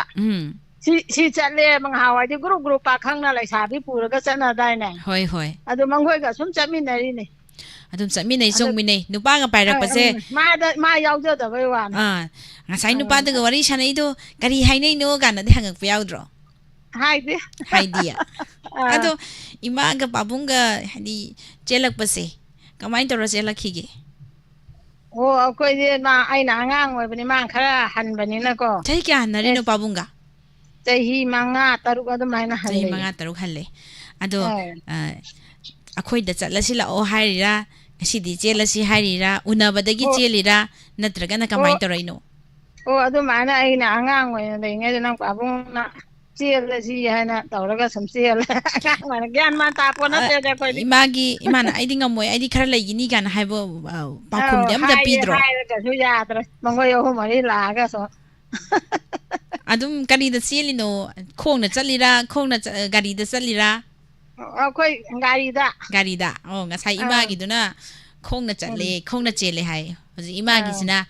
ꯒꯥꯔꯤꯅ ꯆꯦꯜꯂꯦ ꯍꯥꯏ ꯀꯔꯤ ꯒꯥꯔꯤꯗꯅꯣ ꯏꯃꯥ ꯈꯣꯡꯁꯥꯡꯗ ꯂꯣꯠꯂꯤꯕ ꯈꯣꯡꯁꯥꯡꯗ ꯂꯣꯠꯂꯤꯕ ꯀꯔꯤ ꯒꯥꯔꯤꯗ ꯆꯦꯜꯂꯤꯅꯣ ꯚꯦꯟꯗ ꯆꯦꯜꯂꯤꯔꯥ ꯃꯇꯝꯗꯨꯒꯤꯗꯤꯅꯦ ꯑꯩꯈꯣꯏꯒꯤ ꯀꯩꯅꯣ ꯁꯥꯏꯀꯜꯒꯨꯝꯕ ꯑꯗꯩ ꯒꯥꯔꯤ ꯃꯆꯥꯒꯨꯝꯕꯁꯦ ꯑꯗꯨ ꯇꯧꯕ ꯏꯃꯥꯏꯁꯦ ꯒꯥꯔꯤ ꯃꯆꯥꯗ ꯆꯦꯜꯂꯤꯅꯦꯕ ꯒꯥꯔꯤ ꯃꯆꯥ ꯐꯥꯎ ꯌꯥꯝ ꯂꯩꯅꯗꯦꯗ ꯌꯥꯝ ꯋꯥꯅꯔꯝꯃꯤ ꯃꯇꯝꯗꯨꯗꯗꯤ ꯒꯥꯔꯤ ꯃꯆꯥ ꯑꯃ ꯂꯩꯔꯗꯤ ꯏꯅꯥꯛ ꯈꯨꯜꯂꯦ ꯍꯥꯏꯅꯔꯤꯅꯦꯕ ꯏꯅꯥꯛ ꯈꯨꯜꯂꯦ ꯍꯥꯏꯅꯔꯤꯅꯤ ꯃꯇꯝꯗꯨꯒꯤ ꯃꯥꯅꯦ ꯁꯥꯏꯀꯜ 2-3ꯒ ꯂꯣꯏꯔꯗꯤ ꯑꯁ ꯏꯅꯥꯛ ꯈꯨꯟꯕꯗ ꯂꯣꯏꯔꯦ ꯍꯥꯏꯅꯔꯤꯅꯦ ꯊꯥꯒꯠꯆꯔꯤ ꯃꯇꯝꯗꯨꯒꯤꯗꯤ ꯏꯃꯥ ꯌꯥꯝ ꯋꯥꯔꯦ ꯏꯕꯦꯝꯃ ꯍꯣꯏ ꯃꯇꯝꯗꯨꯒꯤ ꯈꯜꯂꯨꯔꯒꯗꯤ ꯍꯧꯖꯤꯛꯀꯗꯤ ꯌꯥꯝꯅ ꯅꯨꯡꯉꯥꯏꯔꯦ ꯅꯍꯥꯟꯋꯥꯏ ꯃꯇꯝꯗꯨꯒꯤꯗꯤ ꯌꯥꯝꯅ ꯋꯥꯏ ꯃꯇꯝꯗꯨꯗꯗꯤ ꯌꯥꯝꯅ ꯋꯥꯏꯑꯦꯕꯀꯣ ꯏꯃꯥ ꯍꯧꯖꯤꯛꯇꯤ ꯅꯨꯡꯉꯥꯏꯔꯕ꯭ꯔꯣ ꯍꯧꯖꯤꯛꯇꯤ ꯈꯔ ꯀꯣꯝꯃꯦ ꯑꯉꯥꯡꯁꯤꯡꯒꯤ ꯃꯄꯥꯟꯗꯒꯤꯀꯣ ꯏꯆꯥꯁꯤꯡꯁꯤꯒ ꯇꯧꯗꯅ ꯍꯧꯖꯤꯛꯇꯤ ꯑꯗꯨꯅꯤ ꯋꯥꯔꯒ ꯑꯗꯨꯝ ꯂꯩꯕ ꯌꯥꯄꯣꯟꯇꯦ ꯅꯣꯡꯃ ꯅꯠꯇ꯭ꯔꯒ ꯅꯣꯡꯃꯗꯤ ꯅꯨꯡꯉꯥꯏꯔꯛꯀꯅꯤ ꯍꯥꯏꯕꯁꯤꯒꯤ ꯋꯥꯈꯜꯂꯣꯟꯗ ꯍꯤꯡꯅꯔꯤꯕ ꯉꯥꯛꯇꯅꯤ ꯑꯗꯣ ꯍꯧꯖꯤꯛ ꯃꯃꯥꯡꯗ ꯁꯥꯟꯅꯈꯤꯕ ꯁꯥꯕꯤꯇ꯭ꯔꯤ ꯍꯥꯏꯕꯗꯣ ꯅꯣꯡꯄꯣꯛ ꯁꯦꯛꯃꯥꯏꯗꯒꯤ ꯍꯣꯏ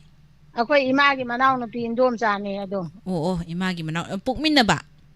ꯄꯣꯛꯃꯤꯟꯅꯗꯦ ꯃꯈꯣꯏꯒꯤ ꯏꯄꯨꯗꯨꯒ ꯑꯩꯈꯣꯏꯒꯤ ꯏꯃꯥ ꯄꯣꯛꯄ ꯏꯄꯨꯗꯨꯒ ꯄꯣꯛꯃꯤꯟꯅꯕ ꯋꯥꯔꯤꯁꯦ ꯍꯥꯏꯐꯦꯠ ꯃꯥꯟꯅꯩꯌꯦ ꯏꯃꯥꯒ 타가짜리 이마 아두가 바붕디 타반 종각대 하이 이마디 타반제 렘나 다락다브로 로이나 종각브로 다락대 얌 종이 팅아울랑아 깜짝짝짝나 얌 종에 아도 누파세 얌 강나락대 하이 하이버디 게암 하이라게 이마 하이르가죠 코이나 야다바 ngang 오이나네 미나 하이르가죠 코이나 야데바 하이버우디 미 하이버도 코이나 야다바 아도 호직 레이리바 바붕지나 마사 이파 파자레나 야라 이라바 파제이 낭 바붕디 그래 코이가디 얌 팅케나 그러자 이마가 바붕가세 바붕네 헬레바 마사 파자바 아도 이마 스마이나 하이바 마디 레이바네 누피 마삭 파자라디 누파 마삭 티바 통이 아두가 누파 마삭 파자라가나 누피 마삭 티바 팡이 가나 하이납디 레이바네 아도 이마지 팡티 티람동 만데 이마조 팽데 낭 바붕가디 헬레 코이다기 파자바 아스 아이디 아마롬다 누파가 누피가 파자바 짱담나바세 아이디 칸독봉 칸디 이제 낭 바붕가디 아랑밤 따오에바 aduna masado mangodi nan tawna kaino tawna lay imaju ke sandana layo babung nan nan na layraga imana imot mot khelay bududi masinu biju imot mot khreda kita ju nan na layge de hairam dorini o imadi cheng karba tawe ba impham da cheng karba tawbanina impham da cheng karba tawrasu nan na chalu ima hoi ka to nan ba indana hoi sidawo punsini kedobagi 피 아못 바 하이버디 얌나 마수 톡법 피 인가다바니 얌나 기땅 와우럽 tawbaga ilunu koima light oiba ilu maujingna hairime imanang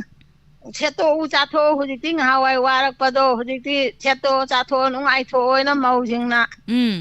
anau pe tholak pada laidana khotana mangoi khainam toigi aduni icha imauna ba adumai hairadubu imana kedobai tawroidoino hoi thagatchari ima 타겟자리비 누가이나 bunsi chupa akhoi matam khara sangna loina giji ima thagatchari ima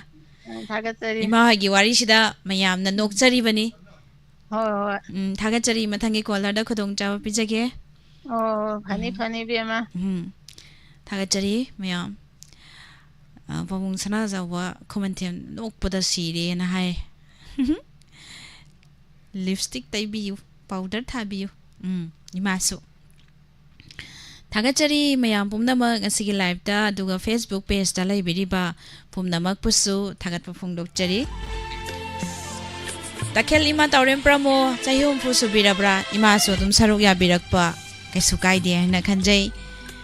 라이브리바 이마 시드 라이브다 라이브리바 싱다 자이홈 부수 비라디 사룩 야비라우 탐자리바 컨택 넘버 7005707808 하이리바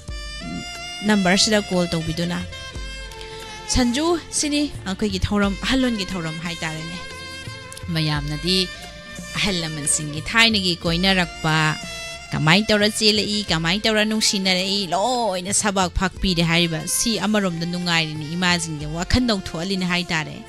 khoina tawjariba thoram ase entertainment program entertainment channel ama oina mayam se wakhan nungai halin awa ba kaya mayok na rasu adagi kay haini yamna sathiba khudong thiba kaya nang halurasu ngayaktang oirasu pathan ba hai tare na khoina tawjari ba thoram duga humanitarian tv channel ama oina tawjari ba thoram se mayam gi tv channel ga dikhara dikhana bani myam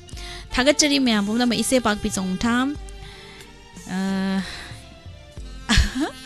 Miss Kisidi interrogation offers oire oi bire haibire hoi imai bel singi aikoina khangja hodaba mayamna khanghodaba haidi ngai han wai ima hoigi matamda kamai tawraga thaban chungai kamai tawraga khangnaba leidana mayam ama sini punsirol haise ngai hak nokba ngai hak potha hanba ngayak nungai han ba haibaduni mayam thagachari mathangi caller lakhajage hello good afternoon babung se sahi hum phu subira bro humpu mari humba sura male babung je humpu mari sure ba ko adu minga laifam ga amutang haibiu ai khamok tagi ibom ja kawe Khambugdagi Pabung Ibomsa Taram Nokchari Kari Mathel Chabi Khrage ngasisibu Miss ngasi si awai magan takairaga na leirau ga tha ga thong ngame Pabung si mamangda saruk ya bikrabro halon gi thoramda amuktang di phangre wari watai sanagre adudi wari watai sanabagi khudong chabadi thamjara roi pabung da ko pabung si kai dobi doino ai khongyom problem ati amtang sa ge do ne ya ye ngasi se wazabe tabati lorem bamsu pongmanga tarak matamda kai live lejai pabung adum saruk ya biu tabiu ado hobiro haujarage manpur sana mayo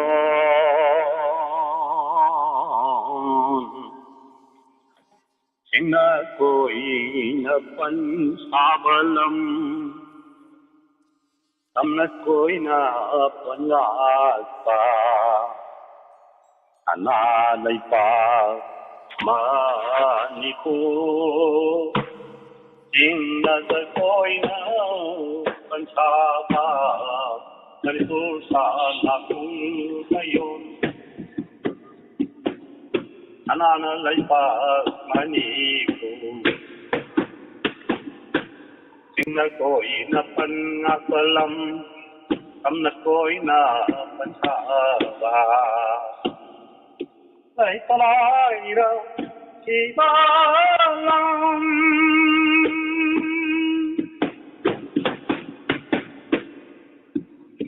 Wabanasaru koibalam mai tây lấy ba lấy lại lấy ba mai tây nó gần mai ta lại lấy ba what the father ram ni da anana ayun ka bang upar mathen chambang anana lấy pa pani Ai cô sana hung mayon ai neri ga lam lam ni onna sibana mai gai ai neri ba lam lam ni onna sibana mai gai mono waje pa lam Chik nam nam ne ana lai pa ani ko ana lai pa mani ko jingale ma jaba ingana sina lai ba ram ana lai pa mani ko awa ko ule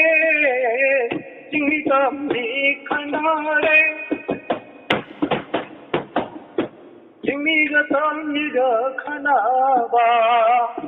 Jingna signa lai rambalang Tham digi lai khom lai lawa Awa pa nasaru koi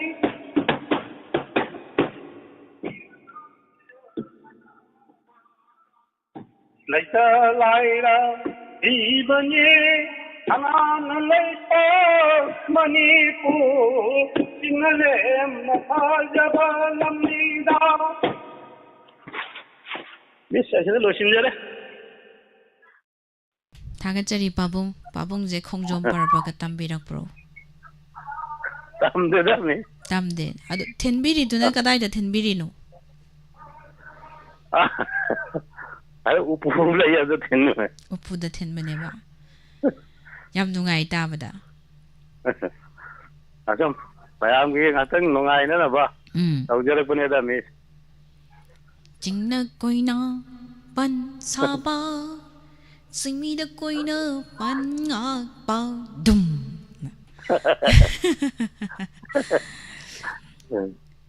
Thagachari Pabung yam nungai hai da ꯍꯩꯇ ꯃꯌꯥꯝꯒꯤ ꯉꯥꯛꯇꯪ ꯅꯨꯡꯉꯥꯏꯅꯕ ꯇꯧꯖꯔꯛꯄꯅꯦꯗ ꯃꯤꯁ ꯊꯥꯒꯠꯆꯔꯤ ꯄꯥꯕꯨꯡꯅ ꯊꯧꯔꯝꯁꯤꯗ ꯁꯔꯨꯛ ꯌꯥꯕꯤꯗꯨꯅ ꯃꯌꯥꯝꯕꯨ ꯌꯥꯝꯅ ꯉꯥꯏꯍꯥꯛ ꯑꯣꯏꯔꯁꯨ ꯅꯨꯡꯉꯥꯏꯍꯟꯕꯤꯔꯝꯕ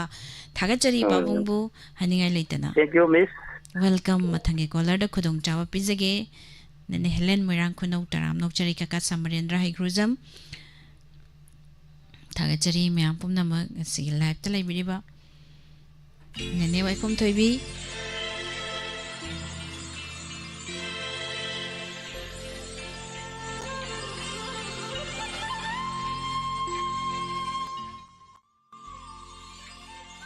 live Facebook ꯄꯦꯖꯇ ꯂꯩꯕꯤꯔꯤꯕ ꯃꯤꯅꯣꯇꯤ ꯑꯣꯏꯅ ꯃꯤꯁ ꯆꯍꯤ ꯍꯨꯝꯐꯨ ꯁꯨꯗ꯭ꯔꯁꯨ ꯋꯥꯔꯤ ꯋꯥꯇꯥꯏꯁꯦ ꯇꯥꯕꯗꯤ ꯌꯥꯕ ꯅꯠꯇ꯭ꯔꯣ ꯍꯥꯏ ꯑꯁ ꯑꯗꯨꯗꯤ ꯌꯥꯝ ꯊꯤꯅ ꯌꯥꯏꯌꯦ ꯃꯦꯗꯥꯝ ꯇꯥꯕꯩꯗꯤ ꯑꯗꯩꯗ ꯆꯍꯤ ꯍꯨꯝꯐꯨꯒꯤ ꯃꯊꯛꯇ ꯂꯩꯕ ꯀꯣꯂꯔꯁꯤꯡꯅ ꯉꯥꯏꯍꯥꯛꯋꯥꯏ ꯃꯥꯒꯤ ꯄꯨꯟꯁꯤ ꯋꯥꯔꯤ ꯂꯩꯁꯥꯔꯤꯉꯩꯒꯤ ꯋꯥꯔꯤ ꯌꯨꯝ ꯄꯥꯜꯂꯛꯄꯒꯤ ꯋꯥꯔꯤ ꯃꯊꯪ ꯈꯤꯇꯪ ꯍꯥꯏꯗꯒꯤꯕ ꯆꯍꯤ 50 ꯁꯨꯕꯁꯤꯗꯤ ꯏꯀꯥꯏꯅꯤꯕꯀꯣ ꯑꯗꯨꯏꯗꯨꯅ ꯏꯀꯥꯏꯕ ꯍꯥꯏꯕꯗꯤ ꯂꯩꯗꯅ ꯍꯥꯏꯗꯣꯛꯅꯤꯡꯉꯣꯏꯕ ꯑꯗꯨꯅ ꯆꯍꯤ ꯍꯨꯝꯐꯨꯒꯤ ꯃꯊꯛꯇ ꯂꯩꯔꯕꯁꯤꯡꯅ ꯈꯨꯗꯣꯡꯆꯥꯕ ꯄꯤꯖꯕꯅꯤ ꯑꯗꯨꯒ ꯀꯨꯟꯖꯦꯁꯣꯔ ꯁꯣꯔꯣꯛꯈꯥꯏꯕꯝ ꯋꯥꯍꯪꯁꯦ ꯂꯣꯏꯔꯤꯍꯦ ꯁ꯭ꯋꯥꯏ ꯂꯥꯎꯏꯍꯦ ꯍꯥꯏꯕꯤꯔꯛꯑꯦ ꯉꯥꯏꯍꯥꯛ ꯅꯨꯡꯉꯥꯏꯅꯕ ꯁꯨꯝ ꯍꯪꯖꯕꯅꯤ ꯁꯥꯔ ꯀꯨꯟꯖꯦꯁꯣꯔ ꯗꯤꯂꯤꯞ ꯂꯣꯏꯇꯣꯡꯕꯝ ꯁꯥꯔ ꯗꯤꯂꯤꯞ ꯑꯍꯜꯂꯣꯟꯒꯤ ꯊꯧꯔꯝ ꯌꯥꯝ ꯅꯨꯡꯉꯥꯏꯗꯧ ꯃꯥꯜꯂꯦ ꯍꯥꯏ ꯅꯨꯡꯉꯥꯏꯗꯧ ꯃꯥꯟꯕ ꯈꯛꯇꯔ ꯅꯨꯡꯉꯥꯏꯕꯗꯤ ꯐꯥꯎꯗꯕ꯭ꯔꯥ ꯁꯥꯔ ꯗꯤꯂꯤꯞ ꯂꯣꯏꯇꯣꯡꯕꯝ ꯃꯦꯗꯥꯝ ꯃꯤꯅꯣꯇꯤ ꯑꯣꯏꯅꯥꯝ ꯕꯣꯕꯦꯟ ꯂꯨꯀ꯭ꯔꯝ ꯁꯥꯔ ꯇꯔꯥꯝ ꯅꯣꯛꯆꯔꯤ ꯗꯕ꯭ꯂꯤꯎ ꯁꯨꯕꯥꯁ ꯃꯩꯇꯩ ꯌꯥꯝ ꯄꯦꯟꯅ ꯅꯨꯡꯉꯥꯏ ꯋꯥꯔꯤꯁꯦ ꯍꯥꯏꯕꯤꯔꯛꯏ ꯊꯥꯒꯠꯆꯔꯤ ꯒꯤꯠꯃꯂꯥ ꯃꯦꯗꯥꯝ ꯒꯤꯠꯃꯂꯥ ꯅꯨꯡꯉꯥꯏꯌꯦ ꯏꯃꯥꯒꯤ ꯋꯥꯔꯤꯗꯨ ꯌꯥꯝ ꯅꯨꯡꯁꯤꯁꯨ ꯍꯥꯏꯕꯤꯔꯛꯏ ꯁꯩꯠ ꯑꯂꯤ ꯏꯃꯥ ꯔꯅꯤꯕ꯭ꯂꯥ ꯁꯅꯕꯝ ꯃꯦꯗꯥꯝ ꯔꯅꯤꯕ꯭ꯂꯥ ꯋꯥꯔꯤꯁꯦ ꯌꯥꯝ ꯅꯨꯡꯉꯥꯏ ꯍꯥꯏꯕꯤꯔꯛꯄ ꯅꯥꯎꯕꯤ ꯃꯅꯥꯎ ꯃꯉꯥ ꯊꯥꯒꯠꯆꯔꯤ ꯁꯟꯇꯣꯁ ꯁꯣꯏꯕꯝ ꯁꯥꯔ ꯇꯔꯥꯝ ꯅꯣꯛꯆꯔꯤ ꯁꯤ ꯌꯨꯇ꯭ꯌꯨꯕꯇ ꯂꯥꯏꯚꯇ ꯂꯩꯕꯤꯔꯤꯕ ꯄꯨꯝꯅꯃꯛꯄꯨ ꯇꯔꯥꯝ ꯅꯣꯛꯆꯔꯤ ꯏꯆꯥ ꯁꯥꯔꯥꯅꯤ ꯀꯣꯟꯊꯧꯖꯝ ꯏꯕꯨꯡ ꯁꯅꯁꯝ ꯒꯣꯄꯥꯜ ꯃꯆꯥ ꯇꯥꯕꯗ ꯑꯍꯜ ꯑꯣꯏꯅꯤꯡꯂꯛꯑꯦ ꯍꯥꯏꯕꯤꯔꯛꯑꯦ ꯑꯁ ꯈꯪꯗꯦꯗ ꯈꯔꯈꯩꯅ ꯑꯩ ꯑꯍꯟꯒꯤ ꯑꯣꯏꯖꯔꯣꯏ ꯁꯨꯃꯥꯏꯅ ꯍꯪꯉꯛꯇꯣꯏꯗꯤ ꯀꯥꯏꯅ ꯍꯥꯏꯕꯁꯨ ꯌꯥꯎꯔꯤꯅꯤ ꯅꯨꯡꯉꯥꯏꯈ꯭ꯔ ꯄꯣꯠꯅꯤꯗ ꯋꯥꯔꯤꯁꯦ ꯒꯥꯏꯇ꯭ꯔꯤ ꯍꯩꯔꯣꯝ ꯇꯔꯥꯝ ꯅꯣꯛꯆꯔꯤ ꯏꯃꯥ ꯅꯤꯡꯉꯣꯜ ꯂꯩꯃ ꯁꯣꯏꯕꯝꯁꯨ ꯁꯔꯨꯛ ꯌꯥꯕꯤꯔꯛꯑꯣ ꯏꯃꯥ ꯅꯤꯡꯉꯣꯜ ꯂꯩꯃꯒ ꯄꯥꯕꯨꯡ ꯕꯤꯔꯆꯟꯗ꯭ꯔꯒꯤ ꯋꯥꯔꯤꯁꯨ ꯇꯥꯖꯒꯦ ꯍꯥꯏꯇꯥꯔꯦ ꯏꯃꯥ ꯕꯤꯃꯣꯂꯥ ꯀꯣꯟꯁꯝꯕꯨꯁꯨ ꯇꯔꯥꯝ ꯅꯣꯛꯆꯔꯤ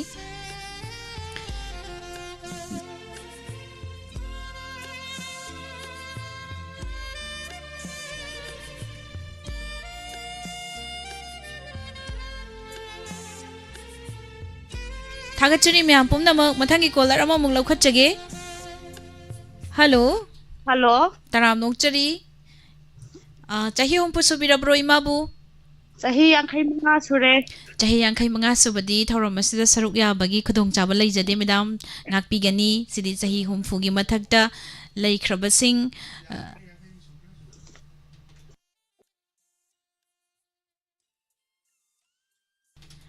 ꯆꯍꯤ ꯍꯨꯝꯐꯨꯒꯤ ꯃꯊꯛꯇ ꯂꯩꯕ ꯀꯣꯂꯔꯁꯤꯡꯅ ꯁꯔꯨꯛ ꯌꯥꯕꯤꯌꯨ ꯍꯥꯏꯖꯕꯅꯤ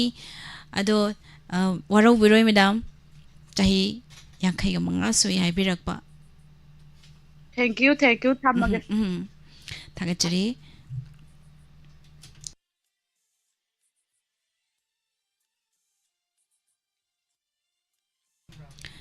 ꯍꯜꯂꯣ ꯍꯜꯂꯣ ꯐꯣꯟ ꯇꯧꯖꯔꯛꯏꯕ ꯑꯩꯍꯥꯛ ꯇꯦꯟꯊꯥ ꯈꯣꯡꯕꯥꯜꯗꯒꯤ ꯁꯥꯄꯝ ꯆꯟꯗ꯭ꯔꯁꯤꯡꯅꯤ ꯃꯤꯁ ꯄꯥꯕꯨꯡꯁꯦ ꯆꯍꯤ ꯍꯨꯝꯐꯨ ꯍꯦꯜꯂꯝꯗꯧ ꯃꯥꯜꯂꯦ 71 ꯋꯥꯎ ꯄꯥꯕꯨꯡ ꯆꯟꯗ꯭ꯔꯁꯤꯡꯒꯤ ꯋꯥꯔꯤ ꯑꯃꯨꯛ ꯇꯥꯃꯤꯟꯅꯕ ꯇꯥꯔꯦ ꯄꯥꯕꯨꯡ ꯆꯟꯗ꯭ꯔꯁꯤꯡꯁꯦ ꯑꯇꯩ ꯀꯅꯥꯁꯨ ꯅꯠꯇꯦ ꯑꯩꯈꯣꯏꯒꯤ ꯁꯩꯁꯛꯄꯤ ꯃꯌꯥꯝꯅ ꯁꯛ ꯈꯪꯅꯕꯤꯔꯕꯤ ꯆꯤꯇ꯭ꯔꯥ ꯄꯥꯉꯝꯕꯝꯒꯤ ꯍꯦꯛ ꯃꯀꯨꯕꯣꯛꯅꯤ ꯃꯌꯥꯝ ꯂꯦꯡꯁꯟꯕꯤꯔꯛꯏꯁꯦ ꯑꯕꯤꯔ ꯈꯥꯟꯒꯤ ꯌꯥꯝ ꯁꯥꯕꯗꯨꯅꯤ ꯑꯗꯣ ꯉꯁꯤꯗꯤ ꯑꯍꯜꯂꯣꯟꯒꯤ ꯊꯧꯔꯝꯁꯤꯗ ꯑꯃꯨꯛ ꯁꯔꯨꯛ ꯌꯥꯕꯤꯔꯛꯑꯦ ꯄꯥꯕꯨꯡꯁꯦ ꯌꯥꯝꯅ ꯅꯨꯡꯉꯥꯏ ꯑꯗꯣ ꯄꯥꯕꯨꯡ ꯍꯥꯟꯅ ꯀꯔꯤꯅꯣ ꯇꯧꯕꯤꯒꯗꯣꯏꯁꯦ ꯑꯗꯨꯒ ꯃꯇꯨꯡ ꯇꯥꯔꯛꯄꯗ ꯋꯥꯔꯤ ꯋꯥꯇꯥꯏ ꯑꯃꯨꯛ ꯇꯧꯁꯦ ꯑꯩꯈꯣꯏ ꯕꯤ ꯖꯌꯟꯇ ꯀꯨꯃꯥꯔ ꯁꯔꯃꯒꯤ ꯃꯌꯦꯛꯇ ꯂꯥꯏ ꯑꯣꯏꯈ꯭ꯔꯕ ꯑꯣꯖꯥ ꯑꯍꯩꯕꯝ ꯁ꯭ꯌꯥꯝꯅ ꯁꯛꯄꯤꯔꯝꯕ ꯃꯦꯔꯥ ꯊꯥꯕꯨ ꯁꯩꯊꯥꯕ ꯊꯥꯒꯤ ꯏꯁꯩꯗꯨ ꯑꯩ ꯅꯤꯡꯁꯤꯡꯖꯒꯦꯅ ꯊꯧꯔꯥꯡ ꯇꯧꯖꯔꯤ ꯃꯤꯁ ꯍꯣꯏ ꯄꯥꯕꯨꯡ ꯌꯥꯝ ꯅꯨꯡꯉꯥꯏꯖꯩ ꯍꯧꯕꯤꯔꯣ ꯍꯧꯖꯔꯒꯦ ꯃꯤꯁ ꯍꯣ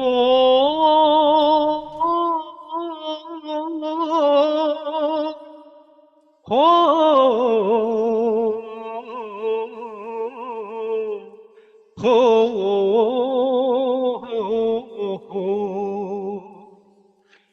भारत की ऋतु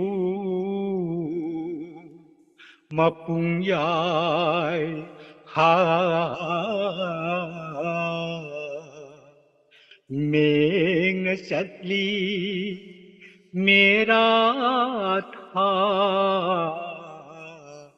इन लाई हियांग गई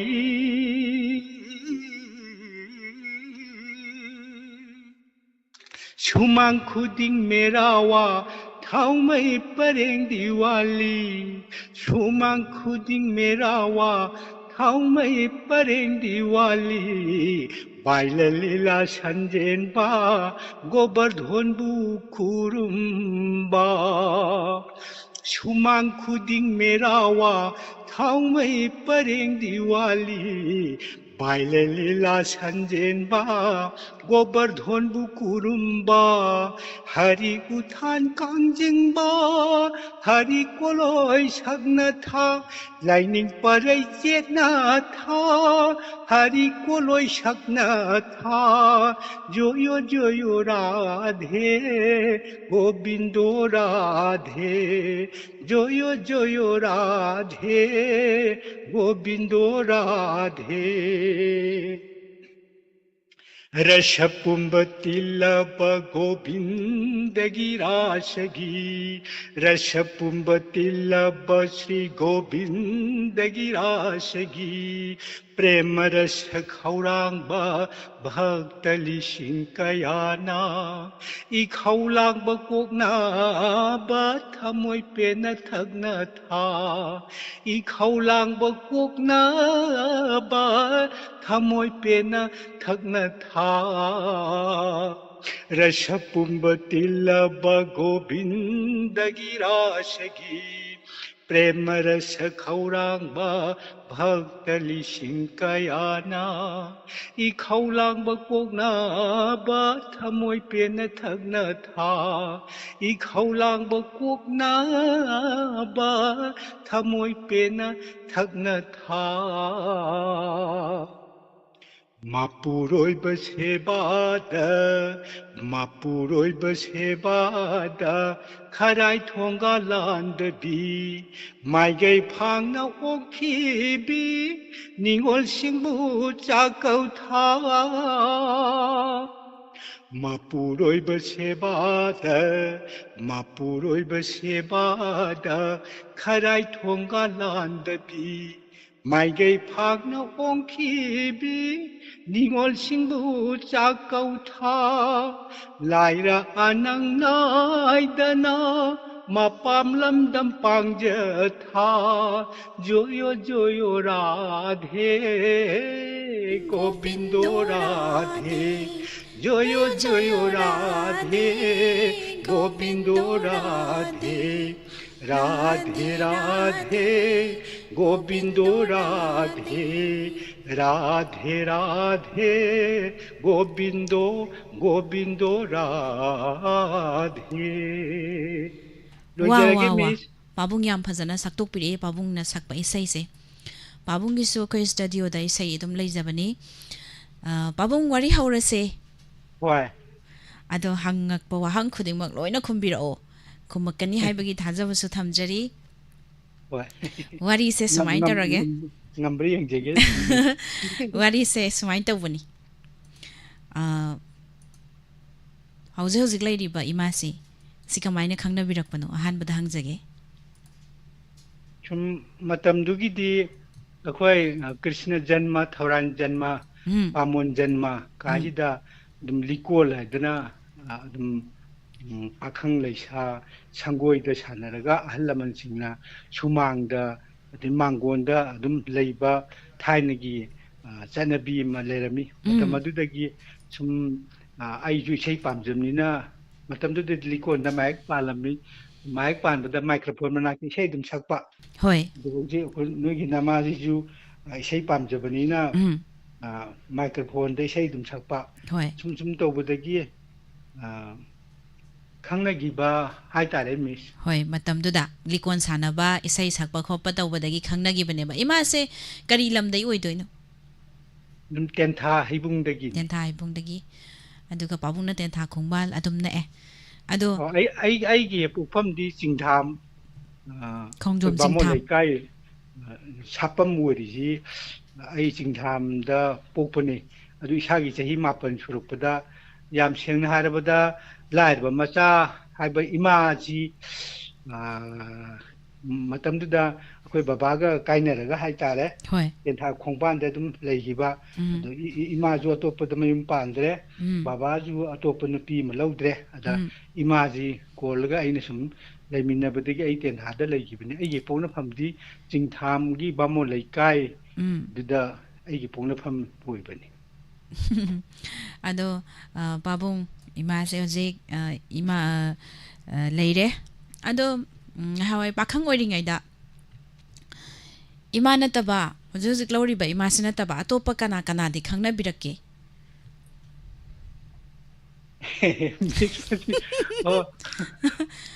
ꯑꯗꯨꯝ ꯈꯪꯅꯕ ꯂꯩꯖꯔꯛꯏ ꯑꯩꯈꯣꯏ ꯑꯩꯁꯤ ꯌꯨꯔꯤꯀꯥꯗ ꯇꯝꯃꯝꯃꯤ ꯀ꯭ꯂꯥꯁ 9 ꯐꯥꯎꯕ ꯑꯗꯨꯗ ꯁꯥꯄꯝꯗꯒꯤ ꯀꯥꯏꯁꯨ ꯃꯌꯥꯝꯅ ꯀꯥꯏ ꯁꯦꯂꯦꯛꯁꯟ ꯍꯥꯏꯅꯕ ꯑꯗꯨꯝ ꯈꯪꯅꯕ ꯑꯗꯨꯝ ꯂꯩꯔꯝꯃꯤ ꯃꯃꯤꯡ ꯃꯊꯥ ꯖꯨꯝꯂꯥ ꯀꯥꯏꯗꯤ ꯍꯥꯏꯖꯔꯔꯣꯏ ꯍꯣꯏ ꯍꯣꯏ ꯑꯗꯨꯝ ꯍꯣꯏ ꯁꯨꯃꯥꯏꯅ ꯈꯪꯅꯕ ꯂꯩꯔꯝꯃꯤ ꯀꯌꯥꯐꯥꯎꯗꯤ ꯈꯪꯅꯔꯛꯀꯦ ꯄꯥꯕꯨꯡ ꯑꯗꯨ ꯑꯃꯅꯤꯗꯒꯤ ꯍꯦꯟꯅ ꯌꯥꯝ ꯀꯥ ꯍꯦꯟꯅ ꯈꯪꯅꯗꯦꯗ ꯈꯪꯅꯗꯦ ꯑꯗꯣ ꯍꯪꯖꯒꯗꯧꯔꯤꯕ ꯋꯥꯍꯪꯁꯦ ꯄꯥꯕꯨꯡꯅꯗꯤ ꯌꯥꯝꯅ ꯅꯨꯡꯁꯤꯖꯕ ꯍꯣꯏ ꯑꯗꯨꯒ ꯅꯨꯄꯤꯗꯨꯅ ꯌꯥꯔꯛꯇꯕꯒꯗꯤ ꯌꯥꯎꯈꯤꯕ꯭ꯔꯣ ꯌꯥꯎꯏ ꯑꯩꯅꯗꯤ ꯌꯥꯝ ꯅꯨꯡꯁꯤꯖꯕ ꯑꯗꯨ ꯑꯩꯕꯨ ꯀꯟꯅ